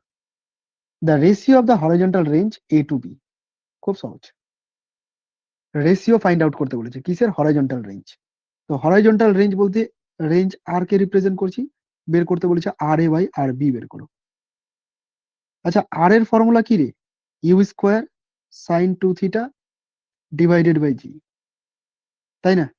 এখানে দুটোর ক্ষেত্রে ইউটা হচ্ছে ভি, কারণ ভি ভেলোসিটিতে ছুড়ে দিয়েছে বলেছে, এবং থিটাটা একটার ক্ষেত্রে 30 ডিগ্রি, 30 ডিগ্রিতে ছুড়েছে, এই দেখ 30 ডিগ্রিতে ছুড়েছে। আর একটার ক্ষেত্রে কি বলেছে, V square sine 2 60 degree divided by G. তার মানে ক্যালকুলেশন করলে উপরে থাকবে সাইন, কত থাকবে বল উপরে, sine sine sine sine 60 degree, আর নিচে কি থাকবে বল, সাইন 120 ডিগ্রি। হয়ে গেল না আমাদের কাজ, শুধু ভ্যালু বসাতে গেলে অনুপাতটা পেয়ে যাবো। কি বুঝতে পারলি, বুঝতে পেরেছিস? দেখ মজার বিষয়, সাইন 60 ডিগ্রি আর সাইন 120 ডিগ্রি, দুজনের ভ্যালু কিন্তু সেম, তাই তো। ফলে কাটাকাটি করলে কি হয়ে যাবে, 1 হয়ে যাবে, মানে 1:1টা রেশি হয়ে যাচ্ছে। এইটা ম্যাথমেটিক্স ছাড়াও তুই বলতে পারতি ডাইরেক্ট।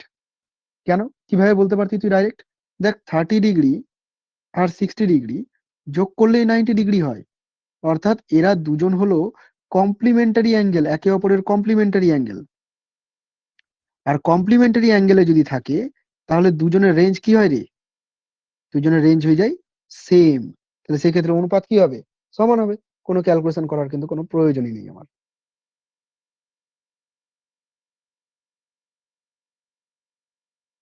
নেক্সট প্রবলেম দেখ, কোয়েশ্চেন নাম্বার 2।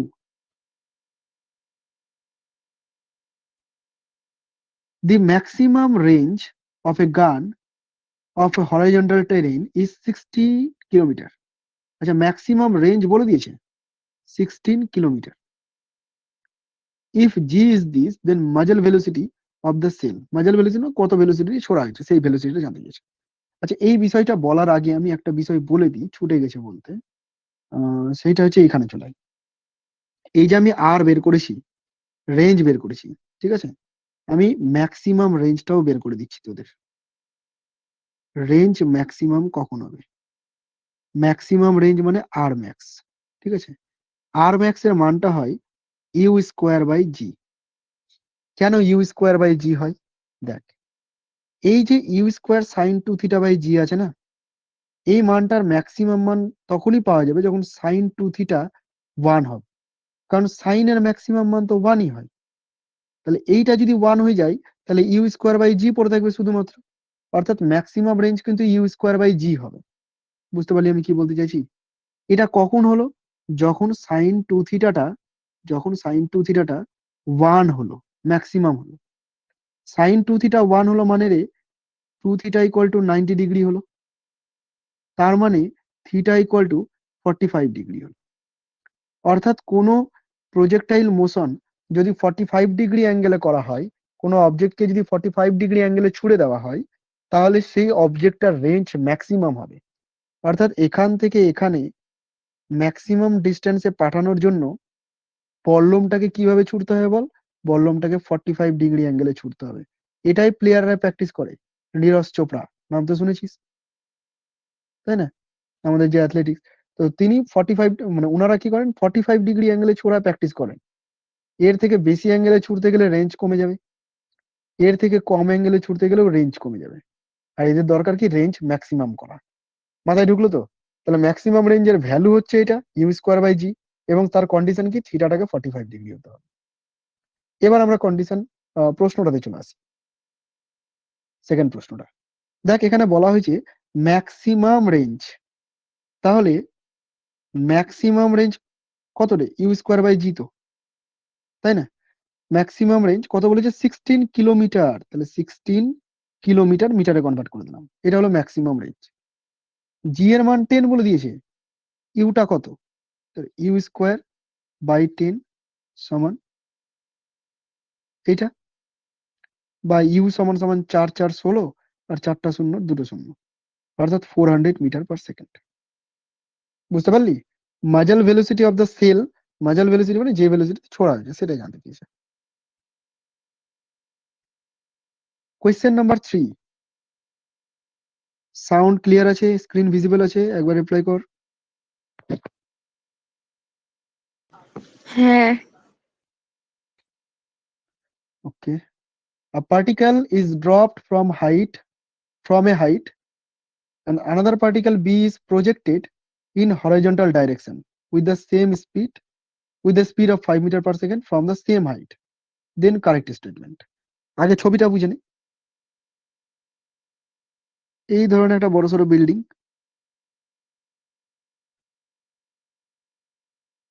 এই হলো একটা বিল্ডিং, খুব বড়সড় একটা বিল্ডিং।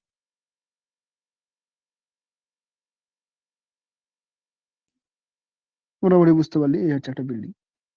এবার বলা হচ্ছে যে এখান থেকে এ একটা অবজেক্ট আছে, এ একটা object from a height,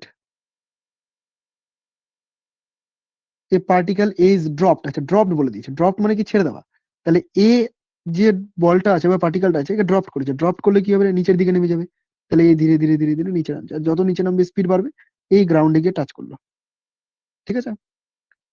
another particle B is projected in horizontal direction. ভালো করে শুনবি।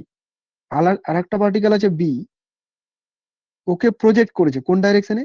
ওকে হরাইজন্টাল ডাইরেকশনে প্রজেক্ট করেছে, এই ডাইরেকশনে, with velocity 5 meter per second. তাহলে এই কি সোজা এইদিকে চলে যাবে? গ্রাউন্ডের জন্য বা অভিকর্ষজ ত্বরণের জন্য ধীরে ধীরে ধীরে ধীরে নিচে নামবে, এখানে গ্রাউন্ডে পৌঁছাবে। মানে এর ক্ষেত্রে প্রজেক্টাইল মোশন হচ্ছে, এটা হচ্ছে হাফ প্রজেক্টাইল। ওকে, ফুল প্রজেক্টাইল না, ফুল প্রজেক্টাইল এখান থেকে স্টার্ট হতো এখানে যেত, বাট এটা হাফ প্রজেক্টাইল। তো এর ক্ষেত্রে প্রজেক্টাইল মোশন হয়েছে, সেম হাইট থেকেই ফেলা হয়েছে। দেন দ্য কারেক্ট স্টেটমেন্ট, ভালো করে পড়বি স্টেটমেন্ট গুলো, শুন। Particle A will reach the ground first with respect to particle B. মানে বলছে এ আগে পৌঁছে যাবে বি এর পৌঁছানোর আগে। B will reach the ground first, বলছে না বিটা আগে পৌঁছে যাবে এ এর পৌঁছানোর আগে। সি বলছে both particles will reach the ground সাইমেন, বলছে যে দুজনই একই সাথে গ্রাউন্ডকে টাচ করবে একই টাইমে। আর ডি বলেছে both particles will reach the ground with the same speed, বলছে দুজনই সেম স্পিড নিয়েই গ্রাউন্ডকে টাচ করবে। ঠিক আছে? তোদের কি মনে হচ্ছে কোনটা সঠিক হবে? একটু তোদের কাছ থেকে আনসার নি, খুব সহজই আমার তো আছে। সি আছে। তোর সি মনে হচ্ছে, আর বাকিদের? কারণ মানে বি উপর থেকে যখন এটা নিচে পড়ছে স্ট্রেট লাইন কার্ভ হয়ে পড়ছে, তো যেটা কার্ভ হয়ে পড়ছে মানে প্রজেক্টাইল মোশনে ওটা তো স্পিড নিয়ে পড়ছে, ওই জন্যই মানে একই। শোন তাহলে, তোর আনসার ঠিক, বাট এক্সপ্লেনেশনটা ঠিক লাগলো না। দুজনে একই টাইমে সাইমালটেনিয়াসলি গ্রাউন্ডকে টাচ করবে। এবার রিজনটা আমি একটুখানি বলি শোন। যখন এ অবজেক্টটাকে নিচের দিকে ছাড়া মানে ছেড়ে দিয়েছি, তখন এ অবজেক্টটার কিন্তু হরাইজন্টাল কোনো ভেলোসিটি নেই, যা ভেলোসিটি হবে নিচের দিকে হবে। এবার নিচের দিকে ছেড়ে দেওয়া, ফ্রি ফল করে দেওয়া মানে কি রে, জিরো ভেলোসিটি নিয়ে নিচের দিকে নামতে শুরু করেছে। কিন্তু যত নিচে যাবে স্পিড বাড়বে, বাড়তে বাড়তে বাড়তে বাড়তে বাড়তে বাড়তে এই জায়গাটায় ম্যাক্সিমাম স্পিডে টাচ করবে। বুঝতে পারলি আমি কি বললাম? অর্থাৎ নিচের দিকে নামছে, সেটা কিসের জন্য নামছে? ও কিন্তু গ্র্যাভিটির জন্য নিচের দিকে নামছে, এবং নিচের দিকে নামার সময় ওর ইনিশিয়াল স্পিডটা কিন্তু জিরোই ছিল, জাস্ট ছেড়ে দিয়েছিলাম। বি অবজেক্টটা কি করছে শোন। বি অবজেক্টটাকে তো horizontally 5 meter per second speed দেওয়া হয়েছে, কিন্তু কিন্তু এই বি অবজেক্টটা এই মোশনটা ফলো করছে কিভাবে, বা ট্রাজেক্টরিটা ফলো করছে কিভাবে, এইরকম ভাবে। এই যে ট্রাজেক্টরিটা ফলো করছে, এর দুটো কম্পোনেন্ট, একটা এই দিকের কম্পোনেন্ট আর একটা নিচের দিকের কম্পোনেন্ট, ঠিক আছে? 5 মিটার পার সেকেন্ড নিয়ে যদি আমি হরাইজন্টালে ছুড়ে দিই, তাহলে নিচের দিকে কি কোনো কম্পোনেন্ট আছে ওর? নিচের দিকে তো কোনো ভেলোসিটি দিইনি। বা এরকম ভাবতে পারিস যে 5-এর এদিকের কম্পোনেন্টটা কত, তুই বলবি 5 cos 90 ডিগ্রি, cos 90 ডিগ্রি 0, তার মানে এদিকের কোনো কম্পোনেন্টই নেই। অর্থাৎ বি অবজেক্টটা কিন্তু নিচের দিকে জিরো ভেলোসিটি নিয়েই নামতে শুরু করেছে, যদি আমি সেপারেটলি ভাবি। এবার আমি তো জিজ্ঞাসা করছি নিচে নামতে দুজনের টাইমটা সেম লাগছে কিনা। তাহলে এও জিরো ভেলোসিটি নিয়ে নিচের দিকে নামতে শুরু করেছে, এও জিরো ভেলোসিটি নিয়ে নিচের দিকে নামতে শুরু করেছে, তাহলে দুজন একই টাইমে পৌঁছাবে। বুঝতে পারলি কিনা আমি কি বললাম? এই যে 5 মিটারটা, এটা শুধুমাত্র ওকে এখান থেকে ডিসপ্লেস করে এদিকে নিয়ে যাচ্ছে, কিন্তু ও নিচে তো নামছে ভার্টিক্যাল কম্পোনেন্টের জন্য, আর ভার্টিক্যাল কম্পোনেন্ট দুজনের ক্ষেত্রে সেম, ফলে দুজনে কিন্তু সেম সাইমেলটেনিয়াসলি টাইমে নিচে টাচ করবে। ডি নাম্বারটা অনেক সময় সঠিক মনে হয়, তবে ডি নাম্বারটা সঠিক নয়।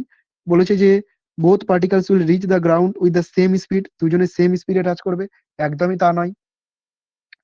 এ অবজেক্টটা জিরো থেকে নামতে শুরু করেছিল, নামতে নামতে নামতে নামতে এখানে যদি 20 মিটার পার সেকেন্ড নেয়, তাহলে বি অবজেক্টটাও নিচের দিকে নামতে নামতে নামতে নামতে নামতে নামতে 20 মিটার পার সেকেন্ডই নেবে, মানে টাচ করার সময় স্পিডটা।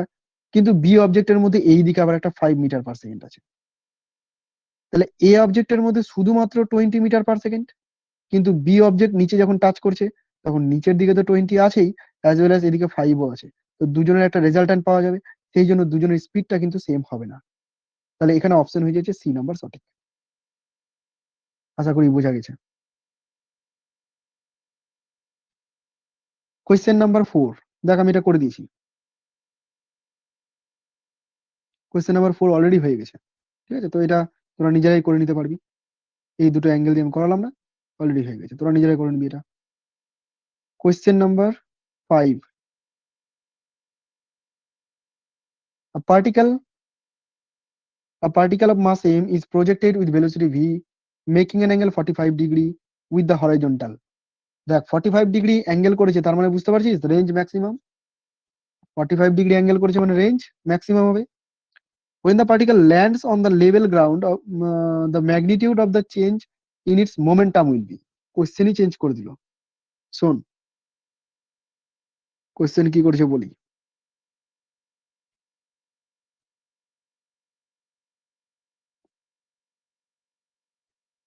কোশ্চেন কি করেছে দেখ, বলছে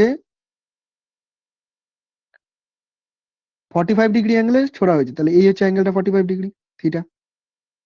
উইথ দ্য হরিজন্টাল, হরিজন্টালে ছোড়া হয়েছে। ভেলোসিটি কত বলা নেই, হ্যাঁ, ইউ ধরে নিলাম আমি। The particle lands on the level ground, level ground মানে এই জায়গাটায় যখন এখানে ল্যান্ড করছে। চেঞ্জ ইন ইটস মোমেন্টাম, খেয়াল করবি মোমেন্টামের চেঞ্জ জানতে চেয়েছি। তো change in momentum delta p actually কি হবে রে, m v minus m u. যেহেতু ভেক্টর কোয়ান্টিটি, তাহলে ভেক্টরিক্যালি এরকম ভাবে লিখে দেবো, final momentum minus initial momentum. Momentum মানে ভরবেগ, জানিস তো। তো আমি প্রথমে ইউটাকে লিখছি, হ্যাঁ। এই যে ইউটা আছে তার এদিকের একটা কম্পোনেন্ট আছে, সেটা কত রে, ইউ কস 45 ডিগ্রি। আর এই দিকে একটা কম্পোনেন্ট আছে, সেটা কি? U sine 45 degree. তার মানে আমি ইউ ভেক্টরটাকে এরকম লিখতে পারি, u cos 45 degree I cap plus you sine 45 degree J cap. এবার এবার দেখ এইখানে, মানে একদম যখন স্ট্রাইক করবে গ্রাউন্ডকে, তখন এই পয়েন্টটাতে এই দিকে একটা কম্পোনেন্ট থাকবে, সেটা অবভিয়াসলি ইউ কস 45ই হতে হবে। আর নিচের দিকে একটা কম্পোনেন্ট আসবে, সেটা হবে ইউ সাইন 45। মনে পড়ছে? দেখো ওই কনসেপ্ট গুলো কাজে লাগছে কিনা। যা যা পরীক্ষাতে প্রশ্ন হয়, দেখ পরীক্ষার প্রশ্ন যা যা প্রশ্ন হয় সব কনসেপ্ট কিন্তু আমি টাচ করে দিয়ে দিয়েছি তোদের, ঠিক আছে? এর বাইরে আর কোনো কনসেপ্ট নেই। এগুলোকে ইউজ করেই তোকে প্রবলেম সলভ করতে হবে এখন। মানে ওই যতটুকু থিওরি আমি তোকে পড়ালাম, ওই থিওরির মধ্যে থেকেই কোশ্চেন গুলো আসবে। এবার দেখবি এমন কোনো কোশ্চেন পাবি না যে ওই থিওরির বাইরে তোকে যেতে হচ্ছে। তাহলে এই যে এখানে যে ভেলোসিটিটা, এই যে ভেলোসিটিটা, এটাকে যদি আমি ভি বলে দিই, ফাইনাল ভেলোসিটি, তাহলে ফাইনাল ভেলোসিটিকে আমি লিখতে পারবো কি বল? U cos 45 degree I cap minus you sine 45 degree J cap. কারণ এটা নিচের দিকে আছে তাই মাইনাস সাইন জে ক্যাপ, ঠিক আছে? তাহলে ভি আর ইউ তো পেয়ে গেলি। এবার তোর কাজ কি, এখান থেকে এমটাকে কমন নেই, কমন নিলে কি পাবি? ভি মাইনাস ইউ পাবি, তাই তো? V vector minus u vector লিখে দিই, v vector minus u vector, ঠিক আছে? আমি একটু শর্টে করব। এবার দেখ, ভি ভেক্টর মানে এটা আর ইউ ভেক্টর মানে এটা, দুটোকে যদি মাইনাস করিস কি পাবি রে? আমার তো মনে হচ্ছে এটা পাবি, -2 u sine 45 degree J cap. এটাই পাবি না? কারণ এটা এটা কেটে যাবে বিয়োগ করতে গেলে, বাদ হয়ে যাবে। আর এই মাইনাস থেকে এটাকে মাইনাস করব। ওকে, তাহলে এই মানটা কিন্তু আমি পাবো। বুঝতে পেরেছিস? সামনে একটা মাইনাস রাখলাম, 2 mu, ইউ তো না, এখানে ভি করে দিই কারণ এখানে ভি বলে দিয়েছে। তাহলে ইউটাকে রিপ্লেস করে আমি ভি লিখে দিলাম এখন। V sine 45 degree, sine 45 degree কত রে? সাইন 45 ডিগ্রি 1/√2, ঠিক আছে, যেটা। তো এটা ভেক্টরিক্যালি মানটা বেরালো। হ্যাঁ, ক্যালকুলেশন করলে √2 MV জেকাব, এটা ভেক্টরিক্যালি মান বেরালো। কিন্তু এখানে তুই অপশন দেখে বুঝতে পারছিস শুধু ম্যাগনিটিউড আছে। তাহলে ম্যাগনিটিউড হিসেবে কি হয় বল? √2 MV। √2 MV কোথায় আছে? এই নাম্বার অপশনটা হচ্ছে √2 MV। মাইনাস জেকাবটা ডাইরেকশনকে রিপ্রেজেন্ট করছিল। আশা করি বুঝতে পেরে গেছিস কি করে মোমেন্টাম চেঞ্জ বের করতে হবে। সামান্য কনসেপ্ট ছিল কিন্তু দেখ, শুধুমাত্র তুই যদি ইউ আর ভিটাকে বের করতে পারতি এরকম ভাবে, তাহলেই মোমেন্টাম চেঞ্জটা করে নিতে পারতি। বলো তো, কি ওটা কোয়েশ্চেন ভুলে নাম্বার 6। গেলাম। কি বললি? ওই del p vector equal to m v vector minus m u vector, ওখান থেকে একটু বলো তো। ডেল চেঞ্জ ইন মোমেন্টাম মানে final momentum minus initial momentum. এখান থেকে এমটাকে কমন নিলাম, তাহলে ভি মাইনাস ইউ পড়ে থাকবে। ভি এর ভ্যালু তুই এখানে দেখতে পাচ্ছিস, ইউ এর ভ্যালুটাও এখানে দেখতে পাচ্ছিস। ভি থেকে ইউটাকে যদি মাইনাস করে দিস তাহলে দেখবি যে এইটাই আসবে। বাকি ক্যালকুলেশন করেছি, সাইন 45 ডিগ্রি জায়গায় 1/√2 বসিয়েছি, ক্যালকুলেশন করে √2 MV হয়েছে, ঠিক আছে? তাহলে ম্যাগনিটিউডটা বেড়েছে √2 MV, মানটা বেড়েছে √2 MV, সেই জন্য option number A. Question number 6 দেখ এবার, দি স্পিড অফ এ প্রজেক্টাইল, মন দিয়ে শুনবি, হ্যাঁ? কোয়েশ্চেন ছোট, তবে এটা মেন্স এর প্রশ্ন আছে, এটা তোর নিচের প্রশ্ন নয়, মেন্স এর প্রশ্ন, কনসেপ্ট দেখে না। Speed of A projectile at it's maximum height is half of its initial speed. বুঝতে পারলাম না, ছবি দেখ, এই ছবিটা দেখ, এই ছবিটাই লাগবে। এই দেখ, ম্যাক্সিমাম, ম্যাক্সিমাম বলতে ম্যাক্সিমাম হাইট বলতে এই জায়গাটা, তাই তো? এখানে স্পিড কি আছে রে? শুধু ইউ কস থিটা আছে না, এটা তো জিরো। তাহলে ম্যাক্সিমাম পজিশনে যে স্পিডটা অর্থাৎ u cos theta, u cos theta, এটা কি বলেছে? এটা বলেছে half of its initial speed. Initial স্পিডটা কত রে? ইউ। তো বলেছে ইউ এর হাফ, তাহলে u/2। এর থেকে সহজ অঙ্ক আর কি হতে পারে? এটা আমাকে মেন্সে দিয়েছে, cos থিটা সমান 1/2। That means theta equal to কত বলতে পারবি? 30 না 60? 60 degree. Theta equal to 60 degree. এরকমই ছোট্টখাট্ট অঙ্ক এসেছিল, অ্যাঙ্গেল অফ প্রজেকশন পেয়ে গেলাম। এই প্রবলেমটা কি আছে পড়ে নিই, শোন। এটা হচ্ছে কোয়েশ্চেন নাম্বার 7। প্রজেক্টাইল মোশন থেকে সব ধরনের প্রবলেম আজকে হয়ে যাবে, ঠিক আছে? আর 3টা প্রবলেম হবে, তাহলে শেষ। আর projectile is fired at an angle 45 degree. যখনই 45 ডিগ্রি অ্যাঙ্গেল বলছে, আমার মাথায় ঘুরছে কি, যে ম্যাক্সিমাম হাইট, ম্যাক্সিমাম রেঞ্জ, তাই তো? Elevation angle of the projectile at its highest point as seen from the point of projection is. এই জায়গাটা বুঝতে হবে, ইলেভেশন অ্যাঙ্গেল বলেছে, not angle of projection. Angle of প্রজেকশনের সাথে গুলালে চলবে না। এবার ইলেভেশন অ্যাঙ্গেল, এটা তো নামই প্রথম শুনলাম, কি জিনিস বলে দিচ্ছি আমি।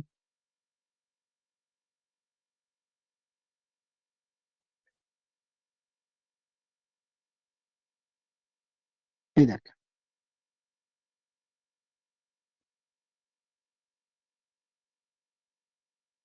অ্যাঙ্গেল অফ প্রজেকশন মানে হচ্ছে থিটা। এইটা, এটা হচ্ছে অ্যাঙ্গেল অফ প্রজেকশন থিটা। কিন্তু ইলেভেশন অ্যাঙ্গেল মানে হচ্ছে, যে পয়েন্টে বলেছে, এখানে বলেছে ম্যাক্সিমাম, কোথায় গেল কোথায় গেল, ইলেভেশন angle of the projectile at its highest point, বলেছে হাইয়েস্ট পয়েন্ট। তাহলে হাইয়েস্ট পয়েন্ট তো এখানে আছে। তো হাইয়েস্ট পয়েন্টের দিকে যদি আমি ইনিশিয়াল থেকে জয়েন করে দিই, এরকম ভাবে এটাকে জয়েন করে দিলাম, তাহলে এই যে অ্যাঙ্গেলটা ফাই, এটা হচ্ছে ইলেভেশন অ্যাঙ্গেল। বুঝতে পারলি আশা করি? অ্যাঙ্গেল অফ প্রজেকশন মানে হরিজন্টালের সাথে যে অ্যাঙ্গেলে ছুড়ে দিয়েছি, আর ইলেভেশন অ্যাঙ্গেল মানে যে পয়েন্টের কথা বলেছে, সেই পয়েন্ট থেকে ইনিশিয়াল পয়েন্টকে জয়েন করতে গেলে যে অ্যাঙ্গেলটা আমি পাচ্ছি, দ্যাট ইজ ইলেভেশন অ্যাঙ্গেল। দুটো তো সেম নয়। তো ইলেভেশন অ্যাঙ্গেলটাকে আমি ফাই দ্বারা রিপ্রেজেন্ট করলাম। তোকে ফাই বের করতে হবে। হুম, তোকে কি বের করতে হবে? ফাই বের করতে হবে। দেখ, খুব সহজ বের করা ফাইটা। তুই যদি এইটাকে জয়েন করে দিস, তুই কি জানিস না যে এটা ম্যাক্সিমাম হাইট, আর এখান থেকে শুরু করে এত দূর পর্যন্ত এটা রেঞ্জের অর্ধেক। এটা তো বুঝতে পারছিস? তাহলে এই ত্রিভুজটার দিকে একবার খেয়াল কর। এই ত্রিভুজটাতে তুই যদি ট্যান ফাই লিখিস, তো ট্যান ফাই সমান সমান লম্ব বাই ভূমি করলেই চলবে। বল বুঝতে পারলি কিনা? Normal concept. কিন্তু এখন যদি বলিস এইটা তো কোথাও শেখানো হয়নি, এটা শেখাবে কেন? তোকে শুধু জানতে হতো ইলেভেশন অ্যাঙ্গেলটা কি।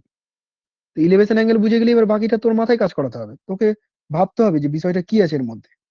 তাহলে আমি ছবি দেখে বুঝতে পারছি যে ট্যান ফাই মানে হচ্ছে h/r/2। এখন এইচটা কি তুই বসাতে পারবি না? এইচ এর ফর্মুলা দেখ, ভুলে গিয়ে থাকলে। এইচ হচ্ছে U square sine square theta by 2g। আর এর ফর্মুলা যদি ভুলে গিয়ে থাকিস, U square sine 2 theta by G. তো এগুলোকে এখানে বসিয়ে দে, ঠিক আছে? এগুলোকে বসিয়ে দে। তো এইচ, এটা তো সিম্পলিফাই করলে 2h/r হবে। 2টা রাখলাম। আমি একটু মানে স্টেপ জাম্প করছি। h/r যদি করে দিই, তাহলে ইউ স্কোয়ার থাকবে না, জি আর জি থাকবে না, তাই না? পড়ে থাকবে কি? পড়ে থাকবে উপরে সাইন স্কোয়ার থিটা বাই 2, আর নিচে পড়ে থাকবে সাইন 2 থিটা। আমি স্টেপ জাম্প করলাম, তোরা লিখে লিখে করবি যদি স্টেপ জাম্পে একবারে না বুঝতে পারিস। 2 চলে গেল। ওকে, সাইন স্কোয়ার থিটা উপরে থাকলো, আর নিচে কি পড়ে আছে, 2 সাইন থিটা কস থিটা। একটা করে সাইন থিটা কেটে যাচ্ছে, তার মানে 1/2 sine theta by cos theta মানে হচ্ছে ট্যান থিটা। অর্থাৎ ট্যান ফাই সমান সমান কি বেরালো, হাফ ট্যান থিটা। ওকে, দেখ, এটাকে তোরা কিন্তু ডাইরেক্ট ফর্মুলা হিসেবে মনে রাখতে পারিস। খুব গুরুত্বপূর্ণ একটা জিনিস বেরিয়েছে। যদিও ম্যাথমেটিক্স এর ফর্মে করলাম, কিন্তু তুই এটাকে কিন্তু মনে রাখতে পারিস ডাইরেক্ট এরকম ভাবে। এগুলোই আমাদের কাজে লাগে। ট্যান ফাই সমান সমান হাফ ট্যান থিটা। আমি কোনো স্পেশাল কেস কিছু করিনি, এখন ইন জেনারেল করেছি। দেখ, থিটার মান বসাইনি, আর এর মান বসাই নিয়েছে, একদম ইন জেনারেল করেছি। তাহলে ইন জেনারেল যদি আমাকে ইলেভেশন অ্যাঙ্গেলটা বের করতে হয়, ফাইটাকে বের করতে হয়, এই ফাইটাকে যদি বের করতে হয়, তাহলে হাফ ট্যান থিটা করে করলেই চলবে, তাই না? এবার শুধু তুই ভ্যালুটা বসিয়ে দে, 1/2 ট্যান 45 ডিগ্রি। আর ট্যান 45 ডিগ্রির মান 1, that means 1/2, therefore phi equal to tan inverse 1/2। অর্থাৎ option number C is right. দেখ, আমি যে এরকম হাইলাইট করে দিচ্ছি পয়েন্টগুলো, যে ইয়েলো কালারে হাইলাইট করে দিলাম, এই পয়েন্টগুলো গুরুত্বপূর্ণ। এবার কেউ যদি বলিস যে আমি এটা মনে রেখে দেবো, তাহলে দেখ, তোদের জন্য এতগুলো স্টেপ বাদ হয়ে গেল। তুই 10 সেকেন্ড অঙ্ক করবি, 10 সেকেন্ড কোথায় লাগবে, 5 সেকেন্ড অঙ্ক হবে এটা। বুঝতে পারলি কিনা? এত বড় বড় অঙ্কগুলো যদি তুই এইরকম শর্টকাট জিনিসগুলোকে মনে রাখতে পারিস, তাহলে 5 সেকেন্ডের মধ্যে তোর অঙ্ক হয়ে যাবে। আর যদি তুই না জানিস, তাহলে তোকে এইভাবে ধীরে ধীরে ধীরে ধীরে করতে হবে, স্টেপ স্টেপ। পারবি ঠিকই, তবে সময় লেগে যাবে। বোঝা গেল? তাহলে এই পয়েন্টগুলো, হাইলাইটেড পয়েন্টগুলো কিন্তু আলাদা করে তোদের নোটে রাখবি। যেন যখন রিভিশন দিবি তখন যেন এগুলো তোদের মাথায় ঘোরে। এই কারণেই তোদেরকে শেখানো আগে থেকে। কোয়েশ্চেন নাম্বার 8 চলে I. Horizontal range and the maximum height of a projectile are equal. এটা আমি করাবো না, হ্যাঁ। হরিজন্টাল রেঞ্জ বলতে আর ম্যাক্সিমাম হাইট বলতে এইচ, দুটো বলে দিচ্ছি ইকুয়াল। না করিয়ে দিই, তাহলে বুঝিয়ে যাবি, রিলেট করে যাবি কোথা থেকে বলো। কোয়েশ্চেনে বলেছে আর ইকুয়াল টু এইচ, দিয়ে বলেছে angle of projection of the projectile. এই দেখ মনে পড়ছে কিনা, এটাকে কম্পেয়ার কর আর ইকুয়াল টু এন এইচ এর সাথে। কম্পেয়ার করলে এন এর মান কত পাচ্ছিস? 1, তাই না? তাহলে থিটার মান কত ছিল বল? থিটার মান ছিল tan inverse 4/n, tan inverse 4, direct answer. কি বুঝলি? এই যে এই কনসেপ্টটা দেখিয়ে দিচ্ছি।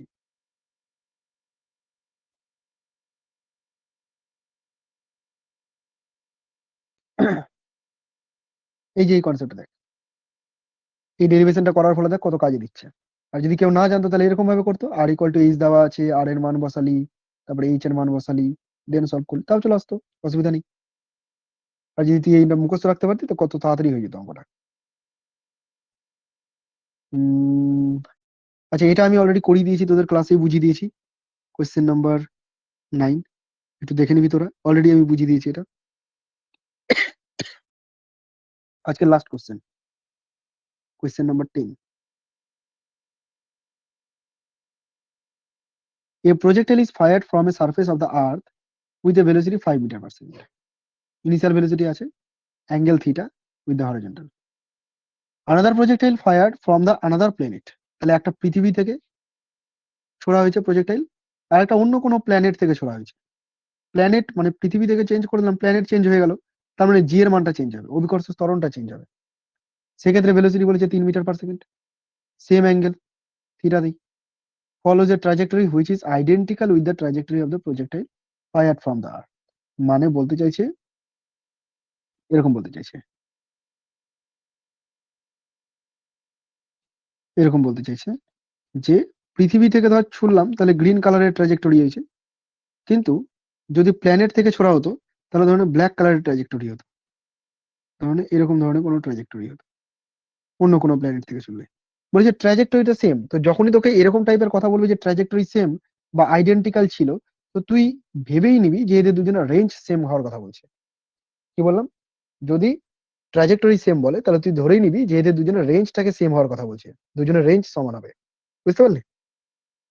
The value of the acceleration due to gravity on the planet.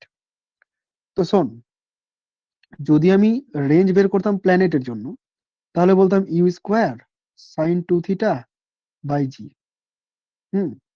কিন্তু যদি আমি অন্য কোনো, এটা আর্থের জন্য ধরে নি, কিন্তু যদি আমি অন্য কোনো প্ল্যানেটের জন্য করতাম তাহলে বলতাম u square sine 2 theta by g. Difference তাহলে কোথায়? ডিফারেন্সটা হচ্ছে জি এ। এটা যদি জিই হয়, আর্থের হয়, তাহলে এটা হবে জিপি, প্ল্যানেটের জি, এবং ভেলোসিটিতে চেঞ্জ। এখানে বলেছে 3 মিটারে, আর এখানে বলেছে 5, সরি, প্রথমটা বলেছে 5 মিটার পার সেকেন্ড, পরেরটা বলেছে 3 মিটার পার সেকেন্ড। তো এইভাবে চেঞ্জ করে দিলাম দুটোকে। কোশ্চেন অনুযায়ী ট্রাজেক্টরি সেম, তার মানে আর ইকুয়াল টু আর পি হতে হবে। এবার যদি দুটোকে ইকুয়াল করিস তাহলে কি হবে দেখ, ইউ স্কোয়ার বাই জিই সমান সমান v square by g p. Sine 2 theta গুলো কেটে যাবে কারণ সেম অ্যাঙ্গেলে ছোড়া হয়েছিল। ইউ মানে 5 এর স্কোয়ার 25, জি মানে কত করবি 9.8 বলেছে এখানে, কোশ্চেনে 9.8 ধরতে বলেছে, ধরে নিলাম। ভি মানে 3 এর স্কোয়ার মানে 9, আর জিপি ক্যালকুলেশন করলেই তো আনসার হয়ে গেল। জিপি সমান সমান 9 ইন্টু 9.8 বাই 25। ঠিক আছে, ক্যালকুলেশনটা একটু জটিল হবে, তো আমি চিটিং করবো। কেমন চিটিং করবো? আমি ধরে নেবো যে 9.8টা অ্যাকচুয়ালি 10, তো 10 করলে কত হয়ে যাবে, 90/25 হবে। এবার তুই ভাগ করবি, কাছাকাছি যে মানটা পাবি, 3×25 = 75, তো 3×25 = 75 মানে কাছাকাছি এই মানটাই হবে। একটু বেশি ধরেছি কারণ বাকিগুলো দেখ এটা 6-এর কাছাকাছি, 6×25 = 150, অত দূর তো যাচ্ছে না, আর এগুলো তো আরো হবে না, তাই না? তো এরকম ভাবে ক্যালকুলেশন ছাড়াও কিন্তু আনসার করা যেতে পারে। আশা করি বুঝতে পেরেছিস এতদূর পর্যন্ত। যদি কারো কোনো ডাউট থাকে আমাকে একটু বলতে পারিস।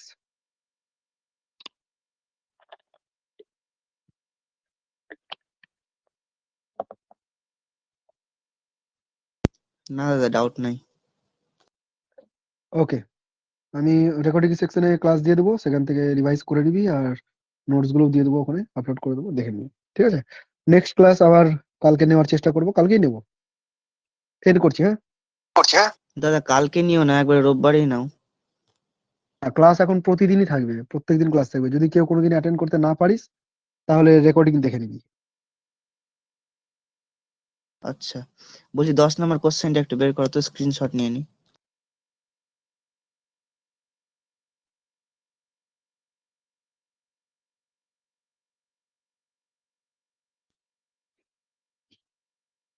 আসলো না তো।